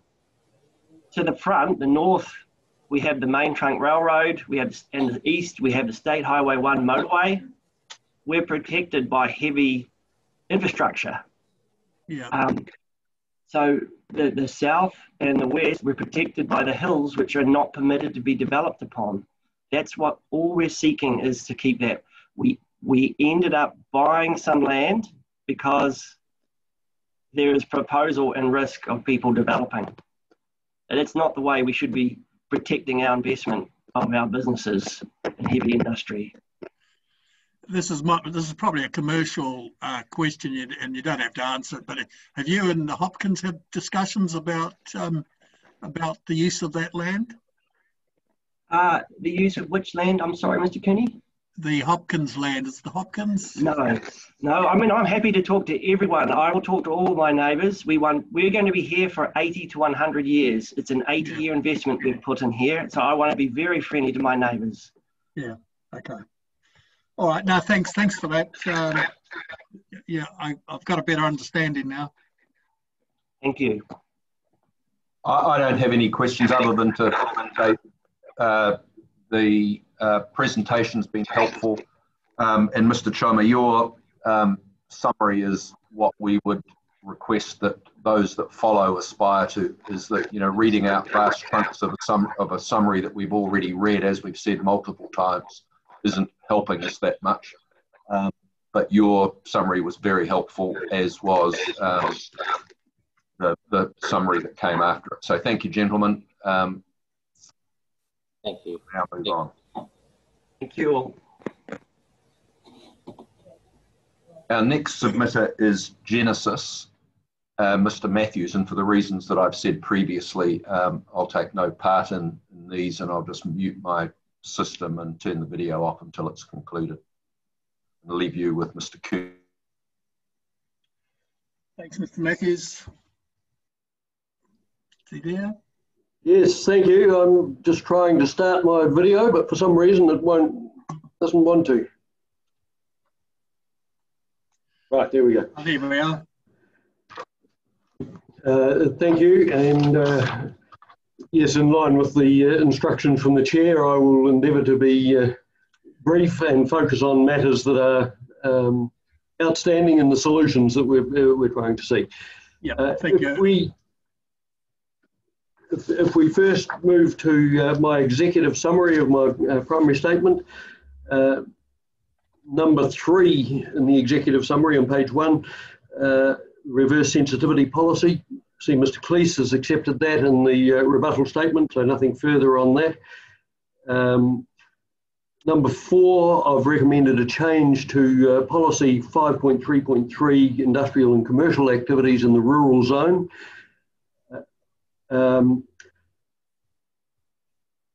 My only concern is that the way that the policy has been amended to date allows for new activities that are starting, and in particular new activities related to rural activities. I'm looking for some provision, if you like, for those existing activities such as the Huntly Power Station or the infrastructure associated with the Huntly Power Station that's in that rural zone, where those sorts of activities often need ongoing resource consents to enable their continuing function. So when you're considering that new consent application, the basic function remains, but there's some difference there that I'm just seeking some provision for. So that's, if you can provide for that, then if you're satisfied that that's covered, then I'm okay.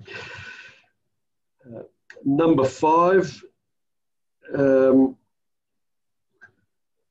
With number 5, Mr. Cleese again has suggested some wording that I largely agree with. Again, my interest is in that interface area simply between a heavy industrial zone and the rural activities, and making sure that whatever policy we come up with in terms of reverse sensitivity actually addresses activities within that interface zone. And I'm sure that's the same situation that, for example, applies to the Synlait activity as well. It's just making sure that your existing activity that's actually outside the rural zone isn't affected by an activity within the rural zone, or however it may change. Moving on to, I think, 7, 8, 9 and 10 we're all pretty much covered.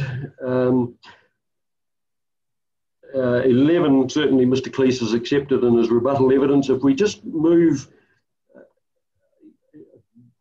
I think if it's probably appropriate to talk about the council rebuttal evidence now. And paragraphs 207 and 208 of Mr. Cleese's council rebuttal section 42A report. Paragraph, what was that? Paragraphs 207 and 208. That's where Mr. Cleese talks about the rules applicable to the Huntly Power Station ash management, ash management areas. Yep, okay.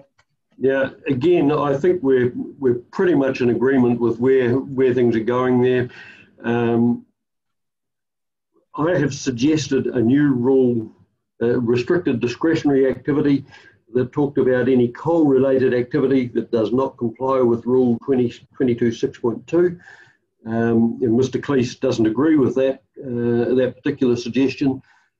I just wanted to clarify that really what I was talking about there was coal transport activities that are normally covered by the permitted activity rule, but fall outside that. So it's not totally coal-related activity generally, it's just the coal transport. And by that I mean one of the ash management areas, or one of the management areas for this specific area is the coal stockpile at Huntly West Mine. And there's a conveyor system that you can put the coal on a conveyor belt, takes it from Huntly Power Station through one of the energy corridors. One of the alternatives to using that coal conveyor is to actually use trucks, and all I'm seeking is that if there's a consent required for that, that would be a restricted discretionary activity.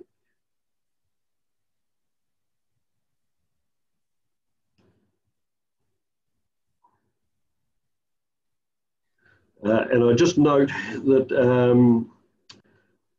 Mr. Cleese has more or less adopted the wording that I've proposed for rural discretionary, restricted discretionary 1 rule in that 22.6.3, and it's retained a reference to Rule 22.6.7. We're now deleting Rule 22.6.7, so that number should change to Rule number 2. So that's just a simple.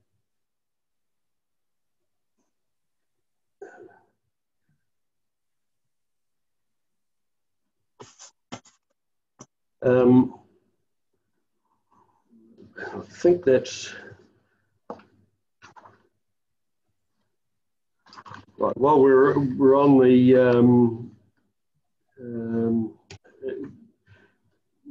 council rebuttal evidence, Mr. Cleese has proposed, agreed with me that the word network should be deleted from objective 5.5.1. That change should actually be carried through into the policy as well. So the related policy 5.3.2, network should be deleted from that policy as well. Now, in the rebuttal statement, Mr. Cleese suggested that the submitter should provide a map showing exactly where they think the setback should apply. Now, I can pull that diagram up if you want me to. I've just set out there what a proposed setback for Huntly Power Station would be. In particular, it avoids any existing dwellings. You might notice that the date on the aerial photo is 2016. I have checked that with updated imagery, and as far as I'm aware, there are no further dwellings in that area. So I've excluded all of that. So it's actually just rural land at the moment. And it observes the rule that I said in my earlier evidence. It's north of Hetherington Road, it's restricted to the rural zone, and it's no more than 500 metres from the site. So that defines more or less the shape of that particular envelope. Could you put that up on the screen? I can attempt to. I haven't done this before, but let's see if I've got it.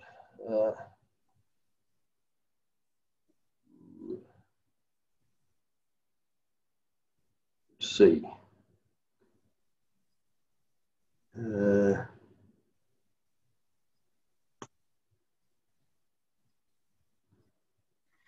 that working? Yeah, it's starting to come through. Yeah. Okay. Could you take us through that again? Okay. So what I've done is that yellow line excludes any existing dwellings, and you can see where my mouse is in the top corner there. There's several dwellings up there, so I've taken those out. Those are actually closer than 500 metres, and just by way of an aside, the noise standards that apply to Unit 5, somewhere in there, the new cooling, that's Unit 5 there, and cooling tower at the site, they were based on noise levels at those dwellings. Yeah. So I've excluded those from the setback area. There's some existing dwellings over here on the left, or an existing dwelling and farm shed, I think, so I've taken that out as well. And then generally, this line is no more than 500 metres from the site. Yeah. It's a bit less, it's about 450 metres in that northern area, but it follows a fence line on the property there. You'll see in this diagram, this line running through here is the coal conveyor that brings coal from the West Mine area. Yeah. So that's one of the energy corridors shown in the planning maps. The other energy corridor runs up through here. It's that curved line. That's the ash pipeline running north there. And then Hetherington Road at the bottom, I've said it should be north of Hetherington Road, so excluding all of this development down here, the Par site and Marae site down here and so on. Okay, thank you. Right.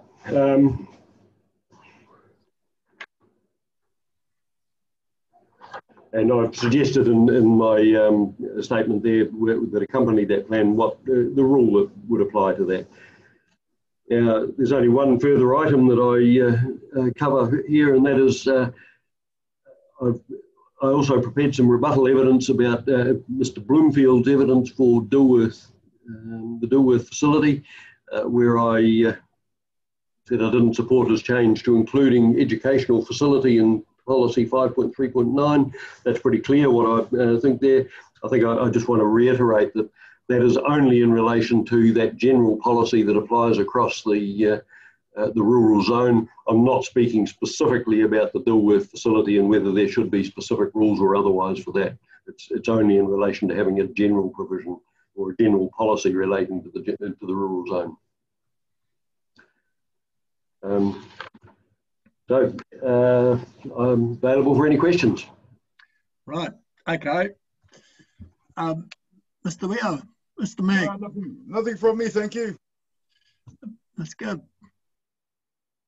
No, thank you very much for the submission. Mr. Fulton. Yes, no, I don't have any questions. I appreciate your presentation though, and how clear you've been on it. So thank you very much. Thank you. Yeah, no, I haven't got any questions either. It's very clear, Mr. Matthews, so thank you very much. Thank you. And thanks to Mr. Cleese for, he's actually seen what we're suggesting and been prepared to modify as well. Appreciate it. Yeah, thank you. Thank you.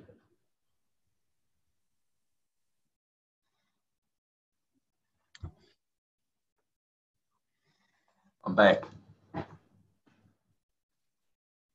That brings us to Mr. and Mrs. Porritt, who I think is represented by Mr. Lang, if I'm not mistaken.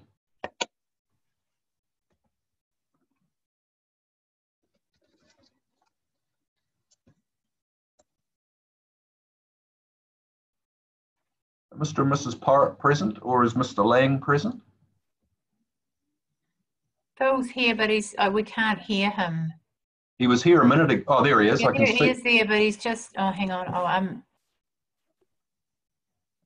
I think, Mr. Lang, I could be wrong, but I suspect if you unplug your headset and turn the microphone on, you might have better success. It seems to be an issue with some people. See if that works. You need to turn your microphones off in any event. You're on mute. Can't hear you.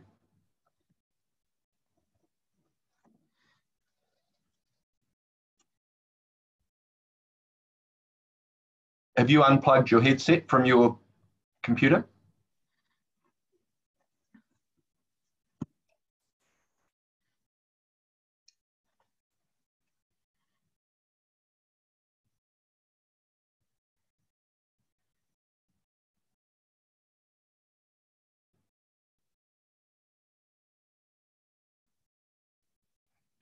Try again. Otherwise, what we might do is move forward and get Mr. Bell to give you a ring and see if he can sort out with you what the problem is. Can you hear me at all, Prison? We can now. You've come back. You've come back to life. That's plugging it back in. Thank you, Mr. Lang. Just when you're ready, then. Thank you. Okay. Now, I did file a legal submission. The difficulty my clients found themselves in was that their planning and survey consultant had a series of events that made him unavailable to prepare evidence. Could you just put your mouthpiece a little bit closer to the to your mouth, please. You're a bit far away. Can you hear that? Yeah, that's better. Thank you. Okay. All right. Now, the planning consultant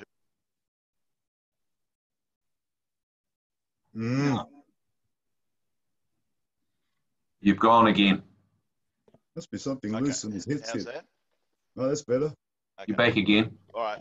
The planning consultant wasn't able to prepare evidence, and I've prepared a legal submission, which I'll speak to briefly in a minute. But the most helpful thing might be for me just to explain the relief that's sought, because the submission itself contained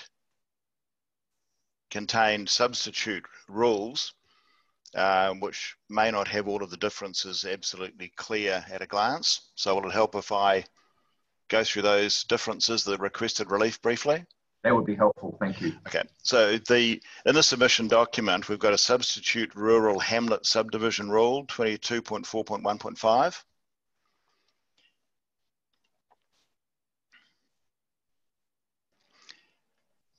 The differences between that proposed rule and the notified rule are firstly that in sub-rule A1, the number of proposed lots is increased to 6 instead of 5. So the range of clustered lots being 3 to 6.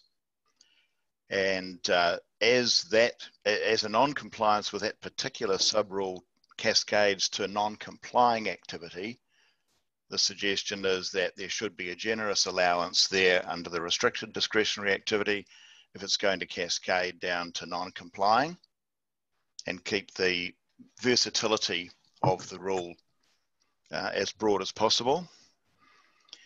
The second change that's sought is to set the minimum area for each proposed lot at 5,000 square metres instead of 8,000 square metres.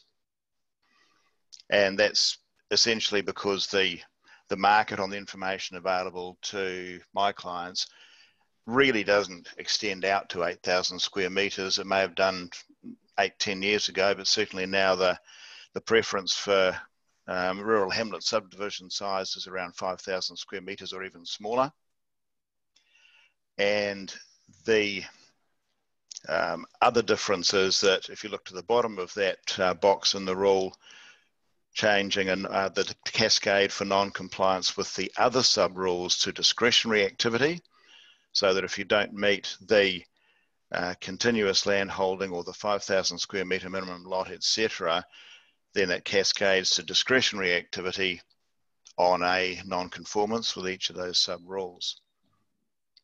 And to simply cascade immediately to non-complying activity from restricted discretionary because of a potentially minor non-compliance with a minimum area or maximum area size is a pretty draconian move to make.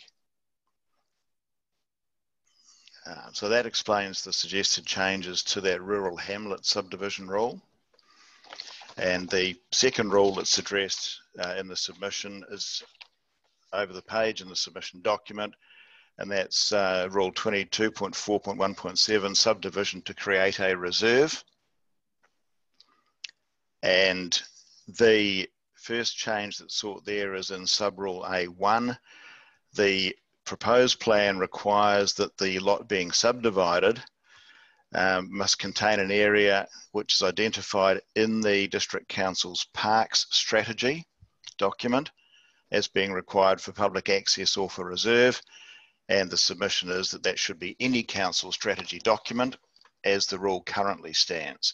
So the change in the rule promoted by the council is to limit this reserve lot subdivision to the situation where the reserve is indicated in the parks strategy and no other document. And it should be broader in my client's submission. The rule is intended to encourage the required public access or reserve land to be made available readily by landowners, and to assist encouraging that to happen, the rule should apply to land that's identified in any of the council strategy documents. And the second change that's requested is in sub-rule A2. In the proposed rule, the the land tenure that's being sought by the council for that proposed reserve land is only for it to be vested in council. So the proposed rule requires that the public land that's wanted by the council is going to be vested. But the proposal by my clients is that it's going to be vested in the council or public access is permanently secured by way of an easement. And I'll come to give some examples of why that's an extension to the rule that would be appropriate. And again, there's a suggestion that, or a submission that the minimum lot size in sub-rule A4 should be at 5,000 square metres, again to encourage the use of the subdivision rule, encourage people to make parts of their land available to the council for public access and public reserves by having a minimum lot size that has actually got bears some relationship to current demand and likely future demand. And again, suggesting that the consequence of a non-conformance with any of those sub-rules, with the exception of the presence in a strategy document, that the cascade is down to discretionary activity rather than going immediately to non-complying activity for any non-conformance. But it's accepted that if the land that's being subdivided is not identified in any council strategy document, then that should cascade to non-complying activity. And I was going to then just pass on to very briefly summarise what I've put in the submission document that was filed previously, more recently. Mr. Lang, I'm not sure, when you say a submission document filed recently, I've got your original submission with these rules included, but I haven't got a copy of anything filed subsequently. Yes, I filed that last week. Well, that hasn't been, I don't know if anyone else in the panel has got it, but I don't. Okay. Not on the council website as far as I can, I've just been checking as you've been talking. I can't see it there either. Okay, well, I can very briefly summarise what I've got in there. So it's possible that I've mislaid it, but has anyone else on the panel got Mr. Lang's subs? No, there must have been something's gone wrong there, Mr. Lang. So okay, well, I can run through that. I'm using in this submission the situation that Mr. and Mrs. Porritt have found themselves in. They've got land which is wanted by the Waikato District Council as part of the Te Awa Cycleway project, running alongside the Waikato River, a strategic region, or a regionally strategic cycleway.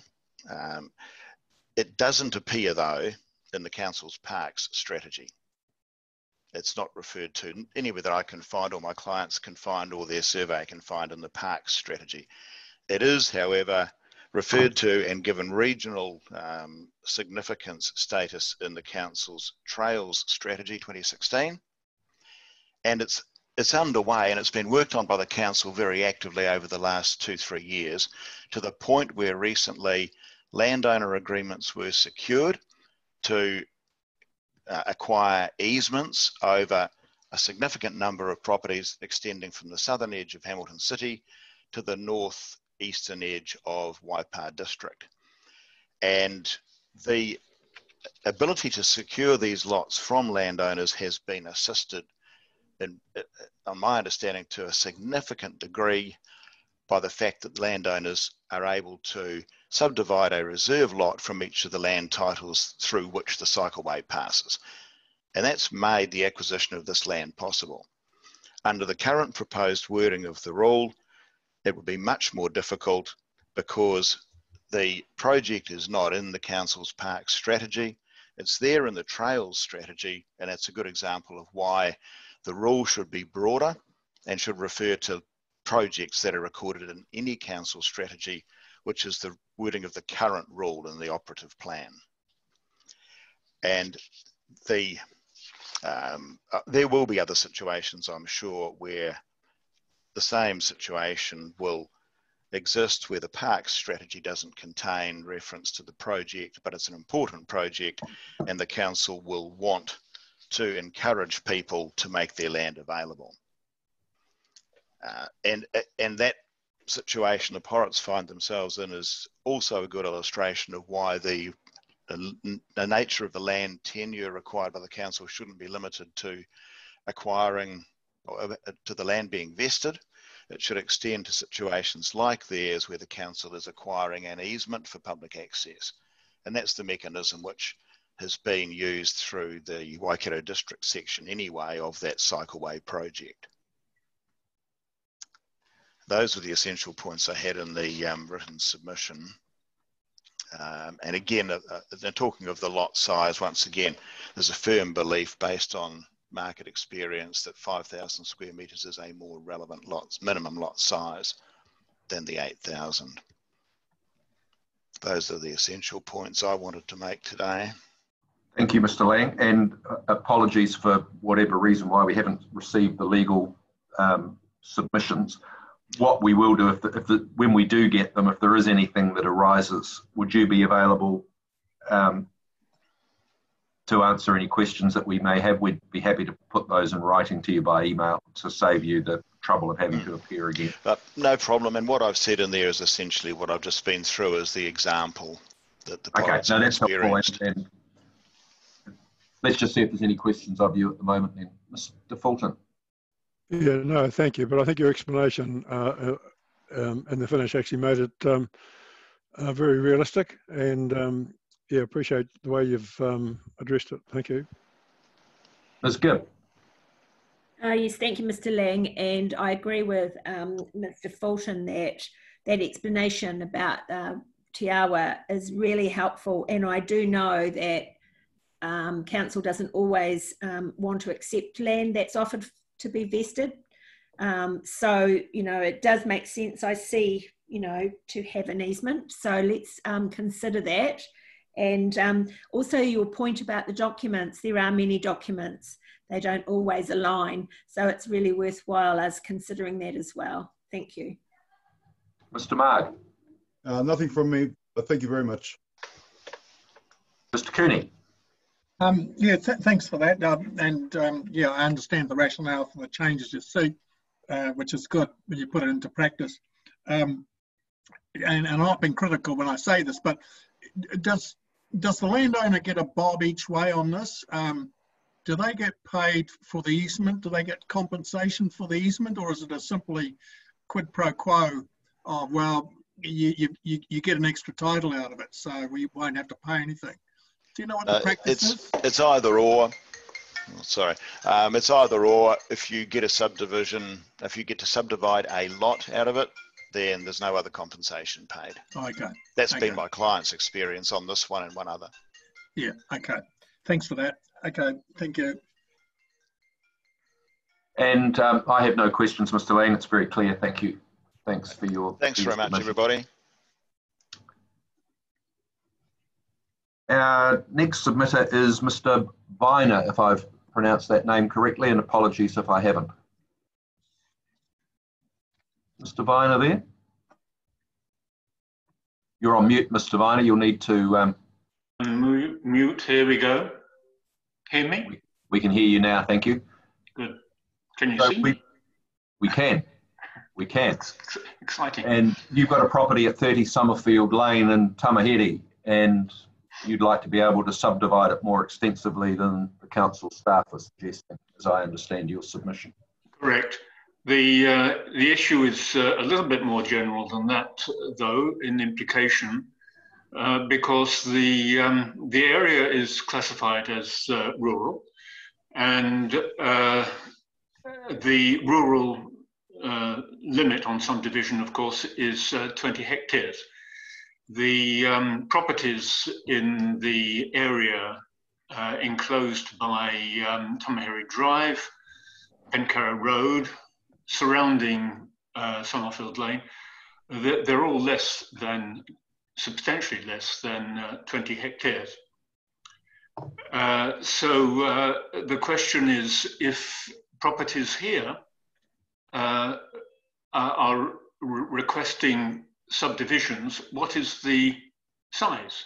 Obviously can't be 20 hectares. Now, what I have proposed is that Rule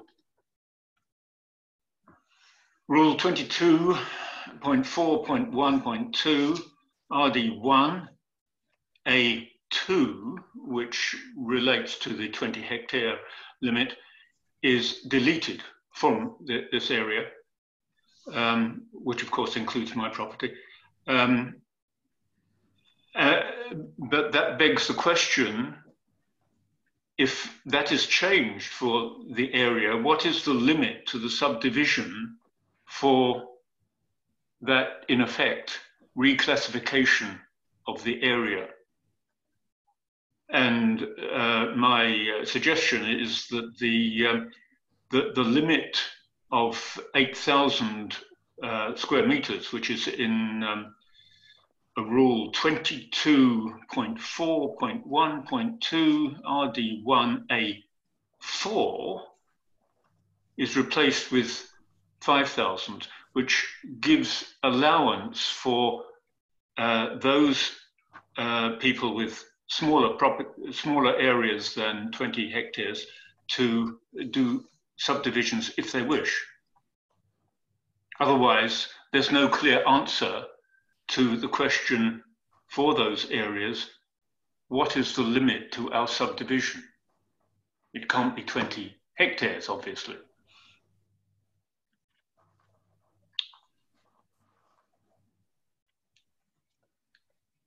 That's it. Sorry, I was just looking at the zoning map. Yes. Yes, we'll see that there are a couple of 5 hectares. They're the largest. All the rest are between ½ hectare and 2 hectares. What's the history of the subdivision of that piece of land? Do you know? Because they seem very small lots, if in fact they're zoned rural. Yes, indeed. Even under the current plan, I mean. Most of the titles that I'm aware of must be some decades old, but there have been some recent subdivisions, but most of them, well, since I've been in the area, which is over 20 years, they were subdivided when I was there, when I arrived. Okay. All right, well, your point's clear. Let's see if there's any questions of you. Thank you. Mr. Fulton? No, I don't have any questions. I can understand the dilemma, but no, I don't have any questions. Thank you. Mr. Mark? Nothing from me, thank you. Ms. Gibb? No, but thank you for coming to us with this, and of course we'll consider it. Mr. Cooney? No, thank you. Thank you. No, and I don't think I have any questions either. I'm not bemused. I'm intrigued a little bit by the background, but I have no questions. You put the point that you're I might add, clear. I don't know whether it's relevant, but when we came here, which is, I said, 20 years plus ago, the area was classified as rural then. Yes. And then a couple of years after arrival, it was changed to rural residential. That's now starting to become a little bit clearer, which is why I was wanting to look at the planning map. Yeah. Because the staff may be able to assist. Could someone clarify for us what the zoning currently in the operative plan is for Mr. Byner's property? Does anyone know that?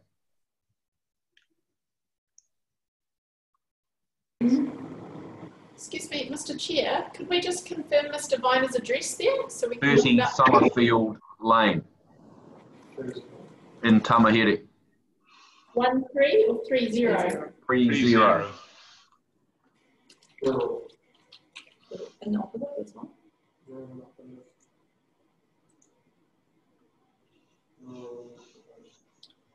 So the property is zoned rural in the proposed district plan, as well as and is also in the operative district plan. As rural. As rural, yes. Okay. Okay, well, that is what it is. Thank you, Mr. Viner. We'll have to think about that one some more. Thank you for your submission. It's very clear. Right, many thanks. Thank you. Mr. Chair, is Mr. Matthews still online, or is he gone? He'll be in his office, I imagine. Oh, okay. You want me to go and get him? No.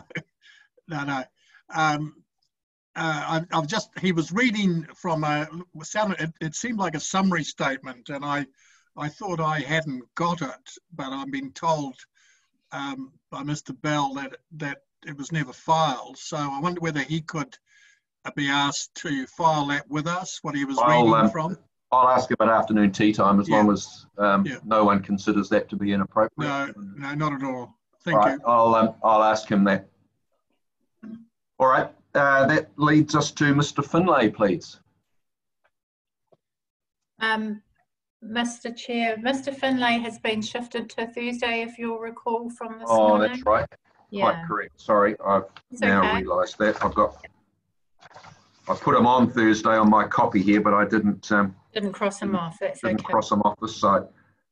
No problem. Which is rather convenient, because this session's meant to finish at 3:15 and it's 3:14. So we'll adjourn for afternoon. Adjourn for afternoon tea. Be back at 3:30. Just bearing in mind, please don't log off if you're intending to come back after afternoon tea. Just mute your sound and turn your video off if you wish. Fire the recording up, please. Thanks, everybody. We'll resume. I've spoken to Mr. Matthews over the break. He didn't have a written summary statement that he was reading from. He was reading from annotated notes in the margin of his evidence, but he's said to me that he is happy to put those in writing and circulate them. That's helpful. Yeah, that would be good. Thank you. Well, that's what he said he'd do, unless I told him not to, following a conversation with the panel. All right. Ms. Sanders, I think, for T&G Global. Hello. Good afternoon. Can you hear me? We can, thank you. Hi. So I am Rebecca Sanders. I'm a planner at Barker & Associates, appearing on behalf of T&G Global. I have filed evidence in chief, and I've also filed a short summary statement which was pre-circulated last week. And if it pleases the panel, I'll just take you through the key points in my summary statement. That would be helpful, and thank you for the summary statement. We should have made the point earlier, I think, that our directions in terms of summary statements were pretty clear, have been clear for over a year, and the compliance with that requirement seems to have decreased over time. So we're just reminding everybody that if you are appearing at subsequent hearings and you are producing written expert evidence, we do expect it to be filed on time, as I mentioned this morning, and we also expect the summary statements to be filed, please. But Ms. Sanders, that doesn't apply to you. You get a gold star for compliance. Thank you. Okay, so my evidence was prepared in support of submissions from T&G, which seek amendments to the definition of farming to enable the ability to undertake processing of primary produce, which is non-ancillary to the site. Amendments are also sought to the rural zone provisions to enable workers' accommodation. So my evidence in chief sets out the strategic direction for rural production within the Waikato. Just briefly, both the proposed National Policy Statement for Highly Productive Land and the Waikato Regional Policy Statement seek to support the operation and development of the primary sector and primary production. Turning firstly to the issue of processing operations, T&G sought amendments to the definition of farming to allow for the processing of produce grown on sites leased by the same owner. Processing operations are a fundamental part of the network of activities that support primary production and therefore should be provided for in the rural environment. While I acknowledge that large-scale processing operations may result in effects which are more appropriately managed through the resource consent process, the permitted threshold needs to adequately reflect the scale of operation. This is to ensure that rural areas are productive and enabling of rural production activities. The Council's proposed definition of farming puts the emphasis on whether a processing activity is permitted or not on the ancillary nature of that processing operation. In my view, this is inefficient for producers who grow produce on dispersed sites and is also not effective as it does not reflect the scale of effects associated with an operation. A more efficient and effective approach for distinguishing between what is a small or large scale processing operation is relying on the land use and bulk and location rules of the rural zone. Processing activities which comply with these rules will be of a scale anticipated within the rural environment. Where an operation infringes the rules, that's an indication that the scale of activity may result in effects which need to be assessed as a discretionary activity through the resource consent process. Therefore, as set out in paragraph 7.5 of my evidence, I support deleting as an ancillary activity from subclause A of the definition of farming. So within the rebuttal evidence which was filed by the Council last week, the Council has raised concerns that this approach to processing activities does not control the appropriateness of the activity occurring within the building, the traffic that it generates through staffing and freight, or the amenity effects related to the scale or intensity of that activity. In my view, the effects on general amenity caused by the processing facility will be controlled by the noise and light standards that apply within the rural zone. The effects associated with traffic movements are controlled by proposed Rule 14.12.2 P4 traffic generation for permitted activities within the transportation chapter. This rule limits traffic movements for permitted activities in the rural zone to 200 vehicle movements a day, of which no more than 15% are heavy vehicles. So moving on to workers' accommodation, T&G sought specific amendments to the plan to provide for workers' accommodation up to 120 square metres for workers engaged in rural production activities. The horticultural sector requires access to labour and the provision, where necessary, of farm workers' accommodation that addresses permanent and seasonal worker accommodation needs. Workers' accommodation is a bespoke type of accommodation that has a different role to a dwelling and ensures the ongoing productivity of the primary sector. The sector's needs are well recognised and provided for in rural areas throughout the country. So within the rebuttal evidence that the Council filed last week, the Council is now proposing amendments to the minor dwelling rule, which will effectively widen this rule to provide for workers' accommodation. And importantly, they are proposing to expand the floor area to 120 metres squared, which will provide for a dormitory style of accommodation, which is often what workers' accommodation is characterised by. I agree with the proposed amendments that the Council has put forward, and I agree that this will provide for workers' accommodation in the Waikato. So that's all I have to say, and I'm happy to answer any questions. Thank you, Ms. Sanders. It's nice and clear. Mr. Fulton. Sorry, yes, I had my phone on mute.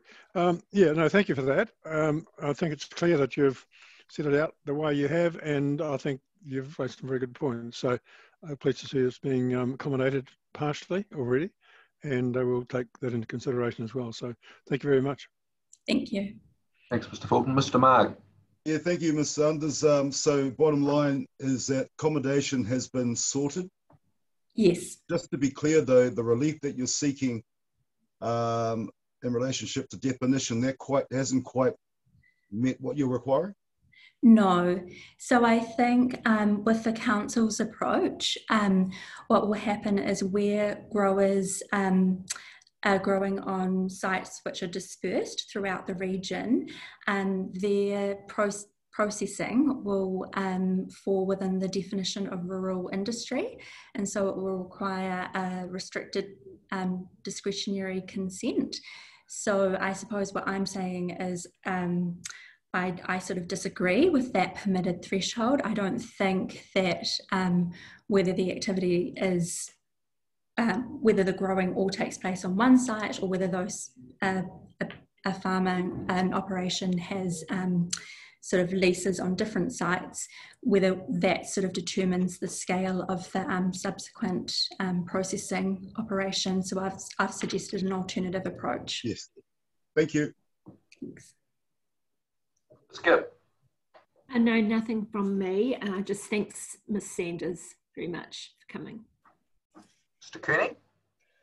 Yeah, just how does this work in practice? What you're proposing, and I'm looking at the proposed changes to the definition, and what's now been recommended, it says includes processing as an auxiliary activity of farm produce grown on the same site. And you want the words as an auxiliary activity deleted.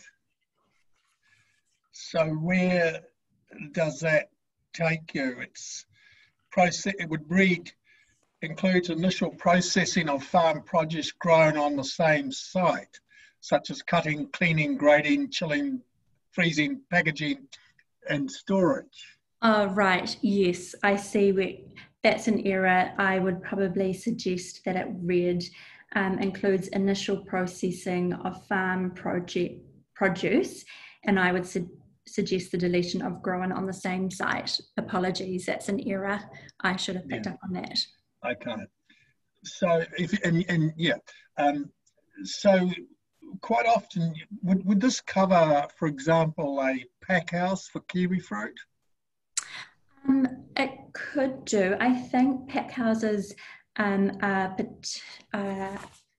think that they are actually specifically provided for within the definition of a rural industry.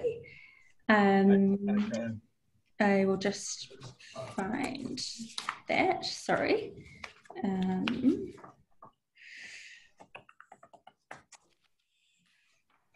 Apologies, let me just...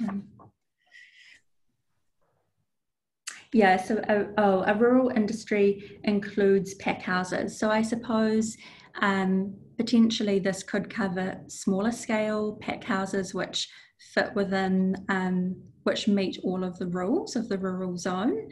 In my view, if that was the case, then they wouldn't be sort of resulting in an effect that wasn't anticipated within that zone. All right, okay. Thank you. It might be a bit of an overlap there. Can you give it some more thought and let us put in writing to us what the relief you're seeking? Sure. And address that what seems to be a bit of an overlap between pack houses and what you're proposing. Yes, sure. Thank you. Yeah, and I was going to ask exactly the same question, which was the only one that I had. So if you could put that in writing, that would be appreciated. Thank you, Ms. Sanders. Thank you. Our next submitter is the National Field Days Society, Mr. Nation.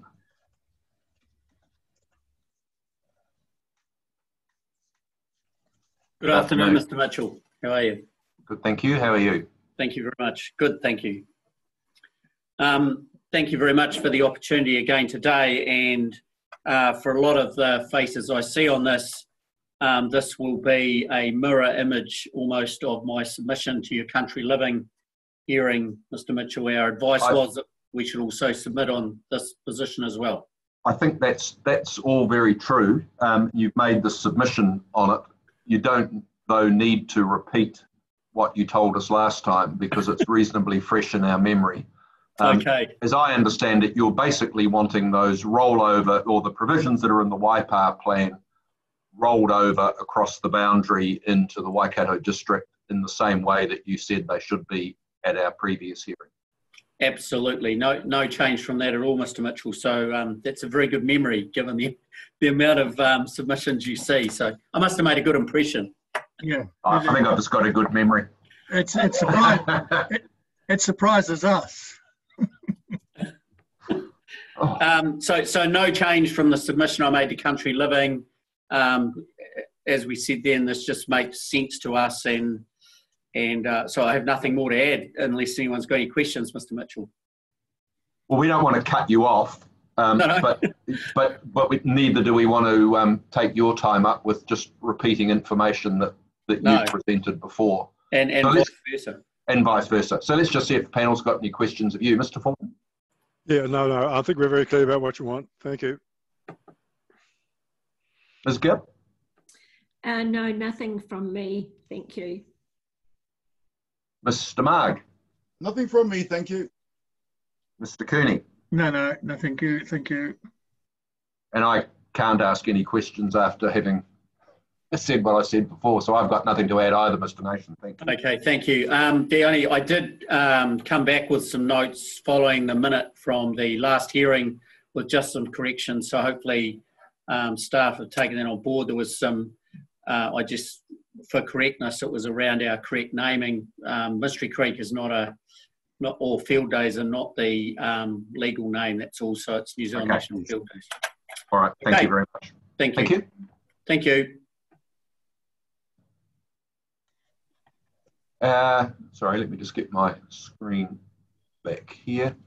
Our next submitter is Ms. Tregida, who I think I saw there earlier. Is she with us? Yes, she is here. I'm just trying to get her to unmute.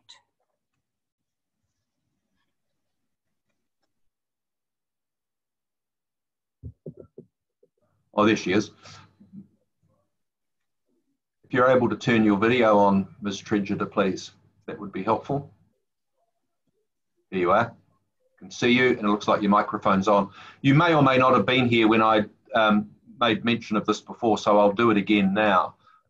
We're aware that a number of people, and probably you as well, aren't particularly familiar with hearings and are probably feeling a bit apprehensive. All we wanted to stress was that we've read your submission. We're here to hear from you with a highlights package of what it is you're seeking. We won't be scary or frightening or any more intimidating than Mr. Cooney already looks. And if we have any questions, they're simply to enable us to better understand what it is that you've been telling us. So please try and be as relaxed as you can, given that you may be in unfamiliar territory. Can you hear me? We can, thank you. Yes. Oh, okay. Unfortunately, all of my paperwork relating to the proposed district plan is in storage, and as I don't have a permanent residential address, and a lot of those submissions were put in last year, and unfortunately I haven't got it. We have read those and we have seen them, so don't you worry about that in terms of us not being aware of what it is that you've been saying. Yeah. So basically, I just want to reiterate that my properties are unique in New Zealand and certainly in the Waikato district, and I wish to continue Indigenous forestry on 2 of the blocks. Okay, and my other concern was that a lot of people are very interested in conservation, but nobody's prepared to pay for it. I offered 104 acres of my back blocks to the Nature Heritage Fund over 2002 and 2017. DOC put the first one in, and they said they wished to regretfully confirm because of their commitments to purchase the properties considered to be of higher priority, the Nature Heritage Fund has declined our application. The department is disappointed with the fund's decision, and that was from DOC. And I offered to them again in 2017, and I wasn't even offered the land value. So much for conservation and people interested in conservation, because, you know, I would like the back 2 blocks to be conserved. But, you know, I don't even own a house to live in. I can't even have a building. You know, the blocks, I've got some maps here of the blocks that, and you can see they're heavily forested, if you can see them. Sort of. There's a bit of glare coming off either your screen or your light. Oh. Anyway, those are the blocks that you can see they're heavily forested. This is the Mangatahi Forest. This is I think that's the same figure that's in your submission, isn't it? Oh, you may have. I'm pretty sure that's a figure that we already have seen. Oh, okay. Yeah, so that's really all I want to say, and people have got questions for me because they say I've got no paperwork in front of me and I know my house sitting, so. I understand that makes it difficult for you. Let's see if there are any questions. Mr. Cooney? No, thank you. Mr. Marg? No, thank you. Mr. Fulton? Yeah, no, I don't have any questions, thank you. No. Ms. Gibb? Just a general question. How long have you owned the land? It's been in our family for 96 years and I inherited it.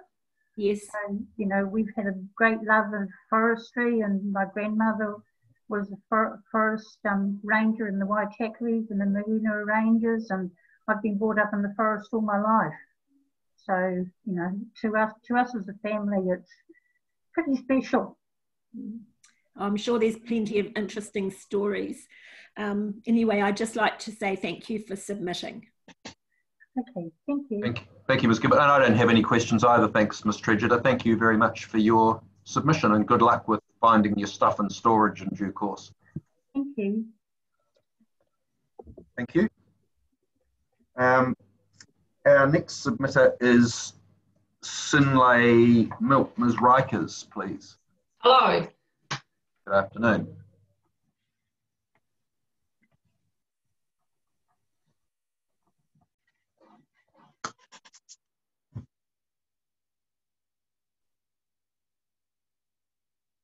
Just when you're ready. Oh, right. Okay, cool. We were waiting for you. Right. So I've been trying to keep up, I guess, as throughout the day on some of the matters that have been said. So I will cut to the chase for you.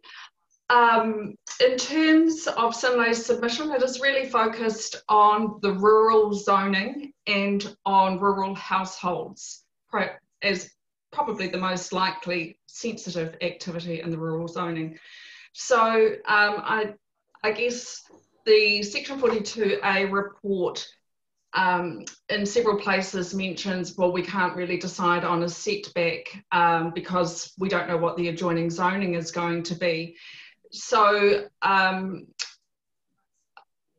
guess in terms of Synlait's position though, it is, with this hearing, focused entirely on the rural zone, and it's not looking at trying to recommend or put forward suggestions for some kind of buffer which will be related to a change in zone.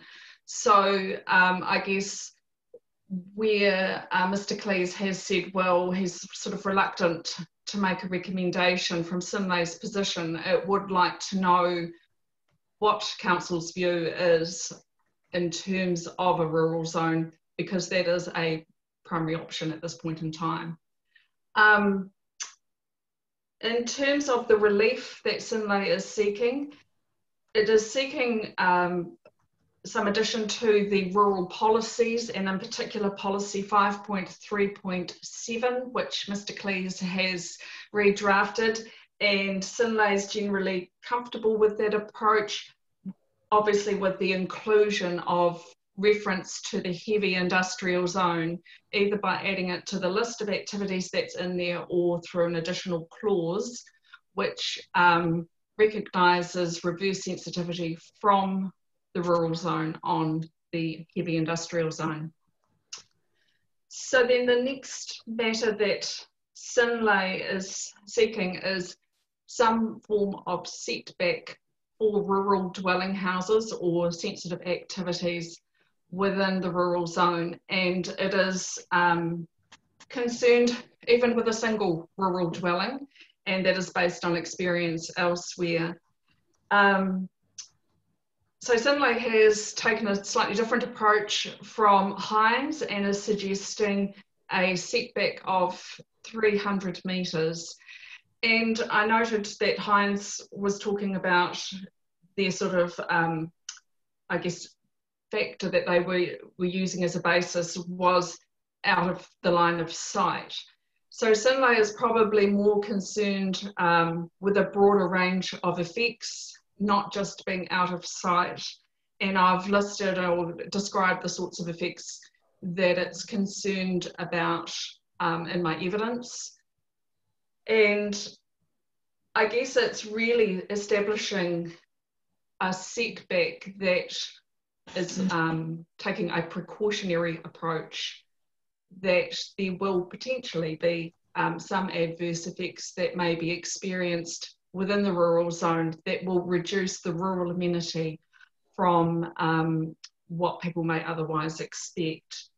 So it is more than just whether or not it can be seen, it is also about the noise and the traffic and the potential odours, etc. I see Mr. Cleese has said in his rebuttal, he's slightly reluctant to make a recommendation, but suggested that maybe the topography would be a good basis. And I guess if there is a line drawn on the planning map, there will still need to be a new rule added which refers to that line on the planning map.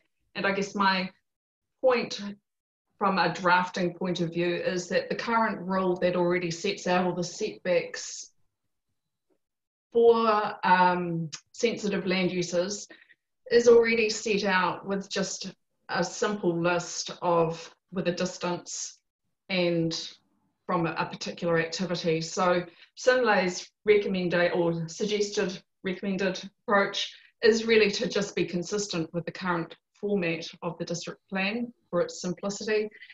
And what else was I going to say?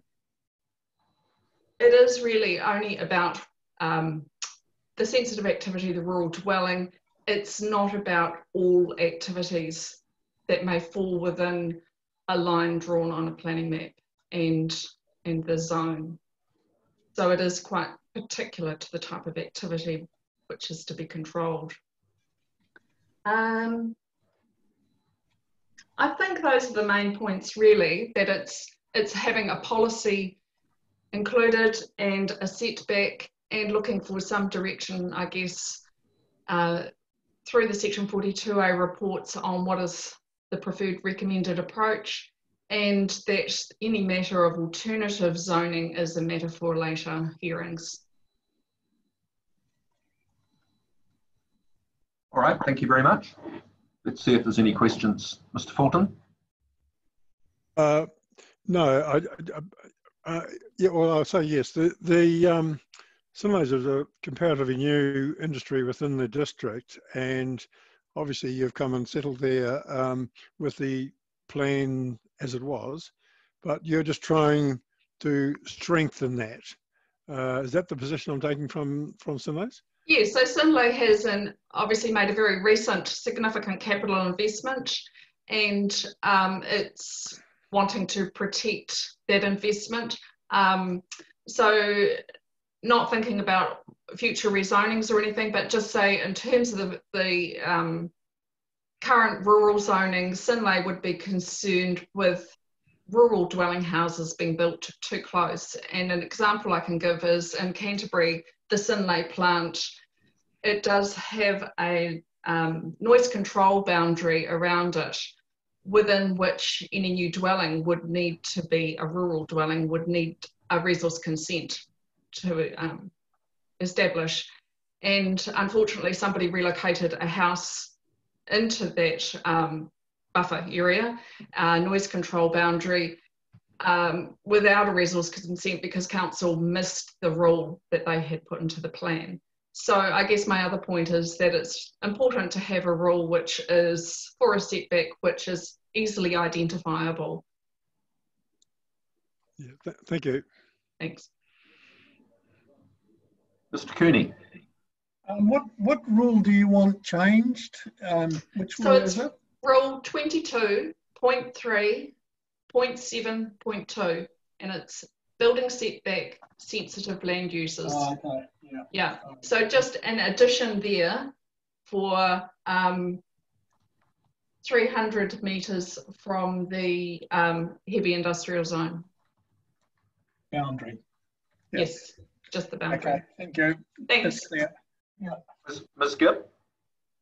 No, it's very clear. I just was thinking that there are other industries around you, and in lots of ways you want to be consistent with them, don't you?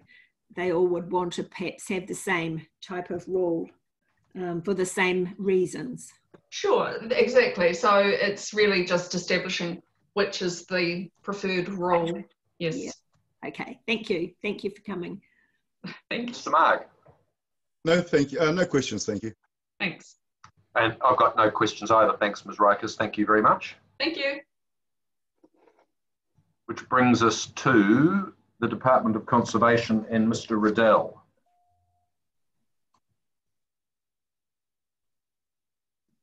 Good afternoon. I think one of the department solicitors, Troy Ehrlich, is going to have a little quick word first. Oh, okay. If she unmutes us.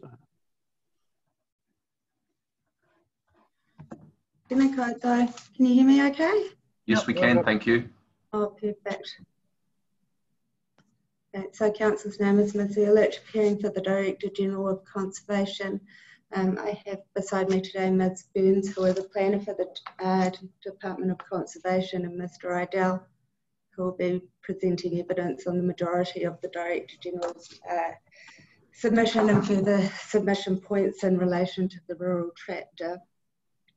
I sent an email through earlier seeking leave to give a little bit more context to that.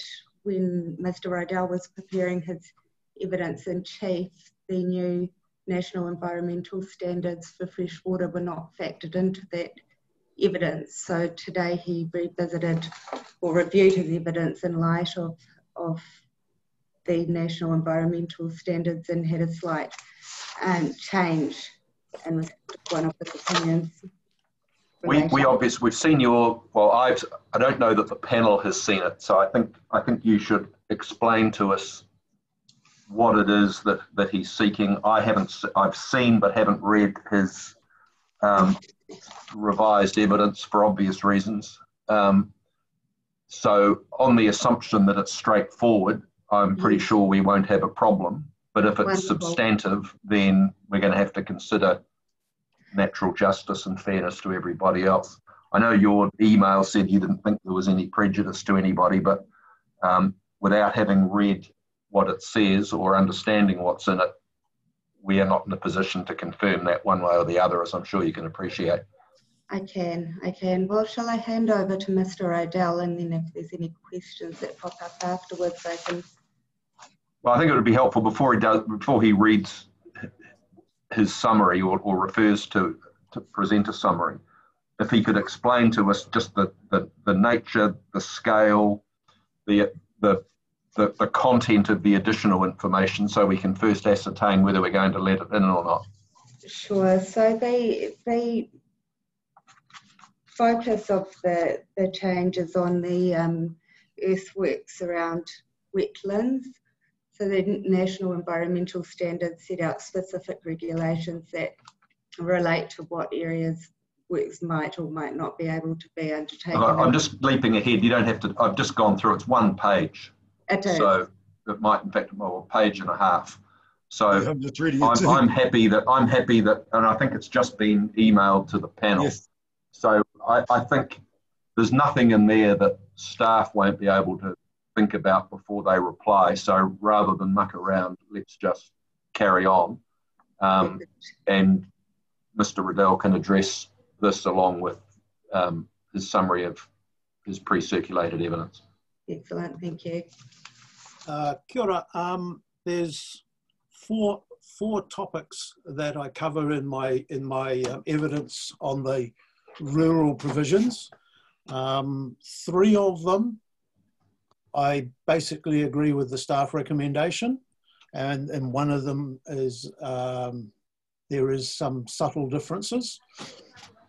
Just to quickly cover off the 3 that I agree with, there was one about waste management, a policy about waste management facilities in special areas. That was a Director General's submission, and agree with the staff recommendation to change the commencement of the policy. There's a submission by, I think it was the Fish and Game, to remove some matters of discretion and standards from the earthworks rules because they were covering Waikato Regional Council matters, and I agree with the recommendation there, which was one went, one stayed. And there's one in relation to the Director General supporting a submission by the surveying company in relation to the conservation lot subdivision provisions. Yep. I agreed with that. So the one that was left is support for by the Director General for the Fish and Game submission seeking a rule to provide amending a policy and including a rule to provide for earthworks for ecosystem protection and other purposes.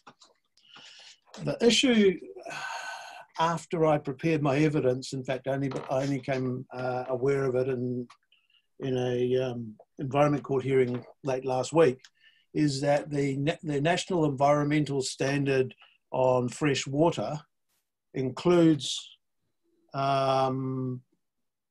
controls on vegetation clearance and earthworks within natural wetlands and within 10 metres of natural wetlands. And being a national environmental standard, although this one is addressing regional council functions, the district plan cannot have rules that are more lenient than that standard, except in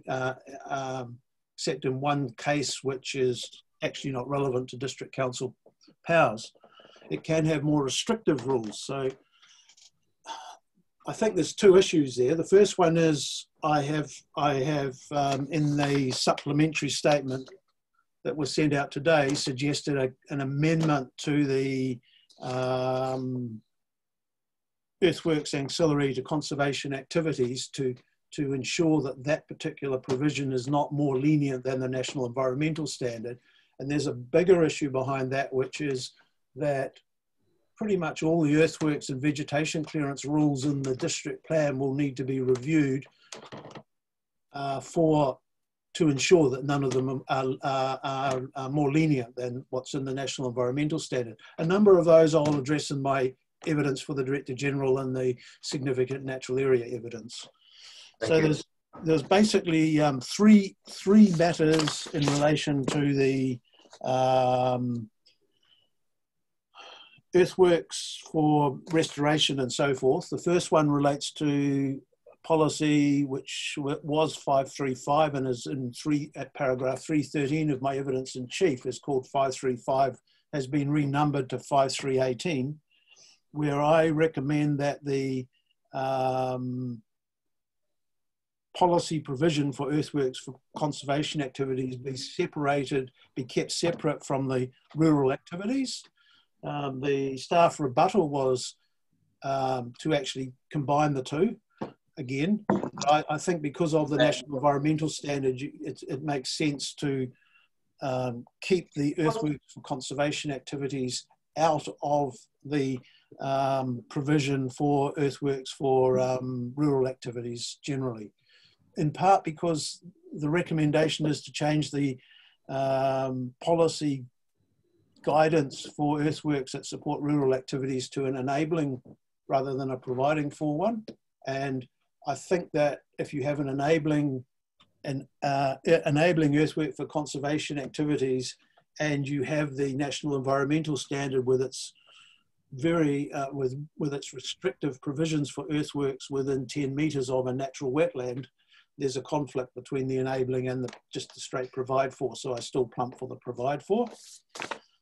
The next one at 319 is I make a number of suggested changes to the definition of conservation activities. It would seem that it's not, I'm not sure exactly which hearing that definition is going to be considered under.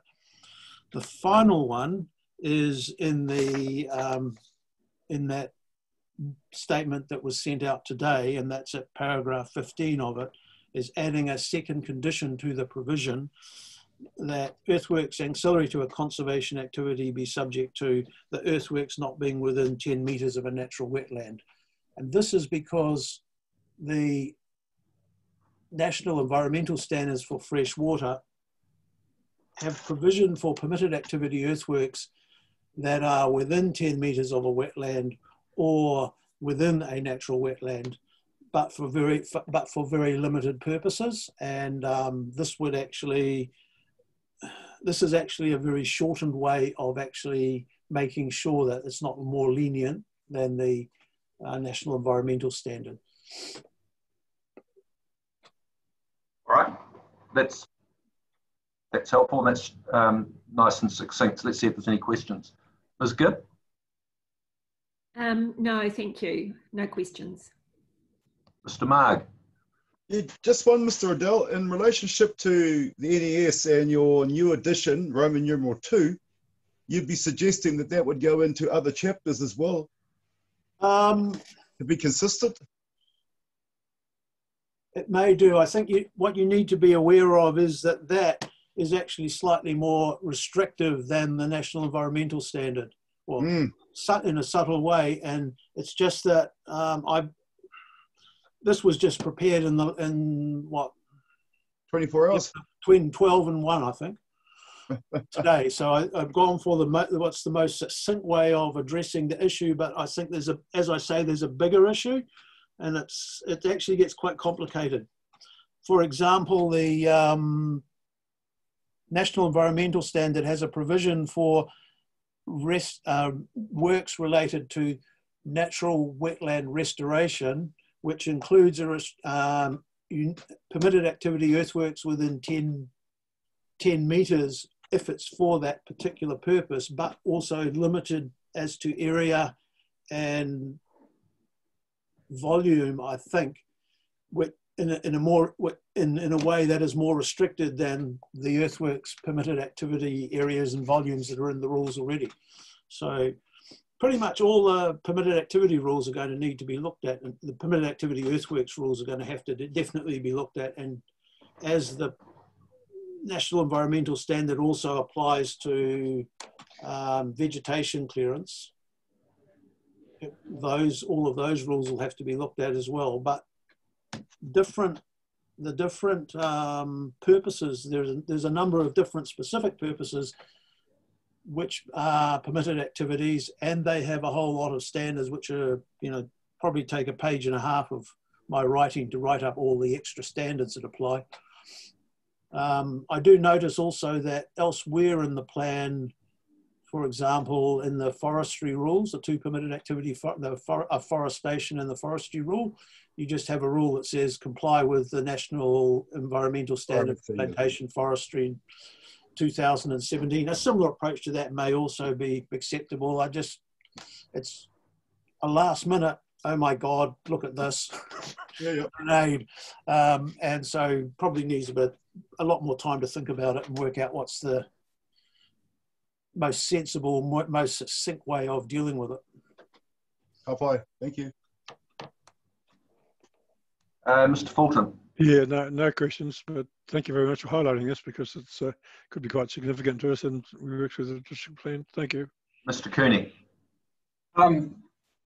Yeah, we might get you to write up some a review of the rules. No, look, thanks for that. And just looking, do we have a rule? I thought we had a rule about water bodies, earthworks and water bodies. Have we got a separate rule for that? I think earthworks and water bodies, isn't that a regional council rule?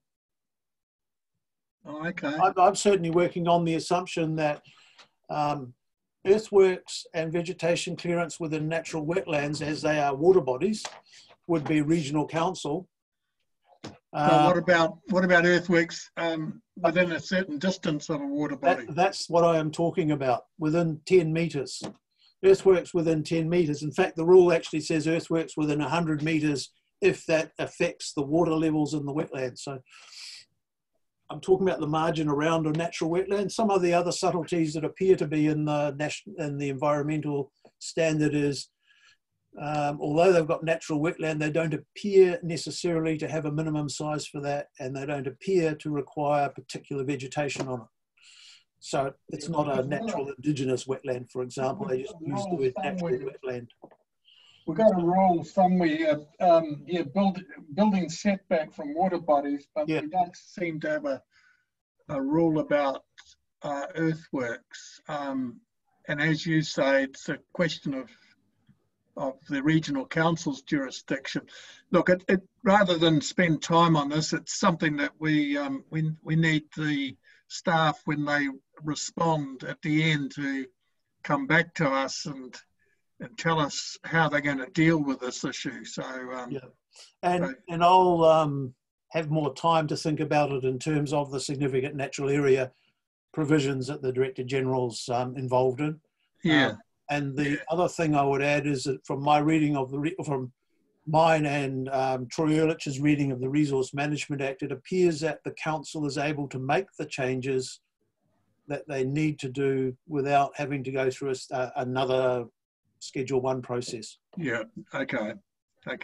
Yeah, no, thanks for that, Mr. Riddell. Thank you. Thanks, Mr. Riddell. I've only got one question, and it's a topic that you've addressed in your evidence, but you haven't addressed this particular point head on. Can I just refer you to paragraph 319 of your primary statement, please, where you talk about the definition of conservation activities? Mm-hmm. I just wanted to get your view on not the bits that you propose be amended, because I understand those, but what's the what would your view be, because you can't speak on behalf of the Director General, obviously, but when it says the definition includes stock exclusion, I get that, research and monitoring, presumably the research needs to be focused on, well, I guess the question is that too broad a definition, research of what? But more importantly, perhaps, the establishment, maintenance or upgrading of public walking or cycle tracks. I would have thought that in that latter category, the walking tracks and cycling tracks, whilst that might make people, more joined up with the natural values that exist, those sorts of activities could be fairly detrimental, couldn't they? Like putting, I know this might be the wrong hearing to discuss SNAs and so forth, but putting boardwalks or earthworks to create a cycle track in the middle of a Whangamarino wetland, for example, wouldn't necessarily be something that you'd want to automatically be contemplated, would you? No, several points. The first one is that this is a definition, and it's not uncommon for plans to include provisions for walking tracks or for tracks within significant natural areas, for example, as being a permitted activity in terms of vegetation clearance, but they're always subject to a scale thing, a width, and maybe a maximum size of tree, which would look silly in the definition, but would look fine in the rule. Yeah, no, fair point. And that's one where I must say that I did hover over the cycle tracks one particularly. That's the one that was sort of got my radar up a little bit. Potentially is a bigger scale than the normal 1.5, 1.8 metre wide walking track, which requires where no tree is removed that's got a certain diameter height. The other one on research and monitoring, you could put the word conservation in front of that. Okay, I was just intrigued by it. I guess the question about research has to be in relation to the activity associated with Indigenous habitat protection, restoration and rehabilitation. So I suppose if you were doing research on, flax milling or something, then it wouldn't count. Certainly the monitoring would be, you'd expect to be related back to the activity. Oh, it's probably a topic for another day, but I think it would be helpful, because I think the rubber will hit the road with this definition, as you've suggested, at a subsequent hearing.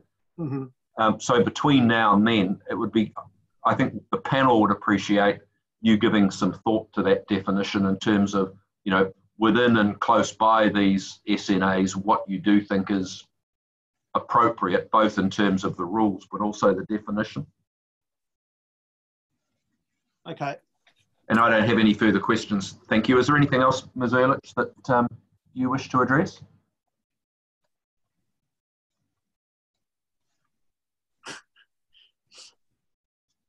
No, thank you. Well, that's straightforward then. Thank you very much. That, I assume, then ends the department or the Director General's presentation to us. Yes, Commissioner Chair. Thank you very much. Which I think brings us to the end of the schedule for today. We have finished a little early. What I was just going to I guess, just ask, and there's no pressure on anybody, but if there is a submitter present that is due to be heard tomorrow and would rather get things over and done with today, if I could put it that way, that would be fine, but there's no compulsion on anybody.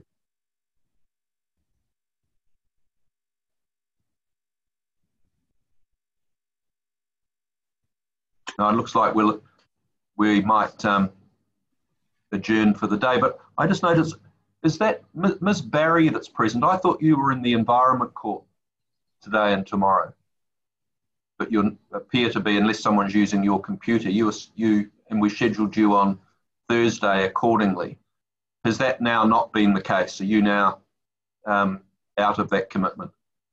Hello, Commissioner. Can you hear me okay? I've just turned my microphone. Oh, yes, great, thank you.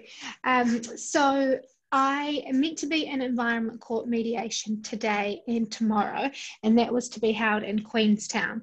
But due to the weather, my flight was disrupted, and so my senior counsel Joshua Leckie is in mediation today and tomorrow. But okay. No, that's fine. I just wanted to understand because I thought things might have changed. Okay, thank you for that. That's fine. Okay, thank you. All right. I think that means that we will adjourn for the day, and we'll see you all at 9 o'clock tomorrow. Just be aware that for those of you that are appearing on Thursday, we're starting at 10 o'clock on Thursday, not 9 o'clock. Just so that people are aware of that. So we'll adjourn until tomorrow morning. If the panel could just hang fire for a moment, please.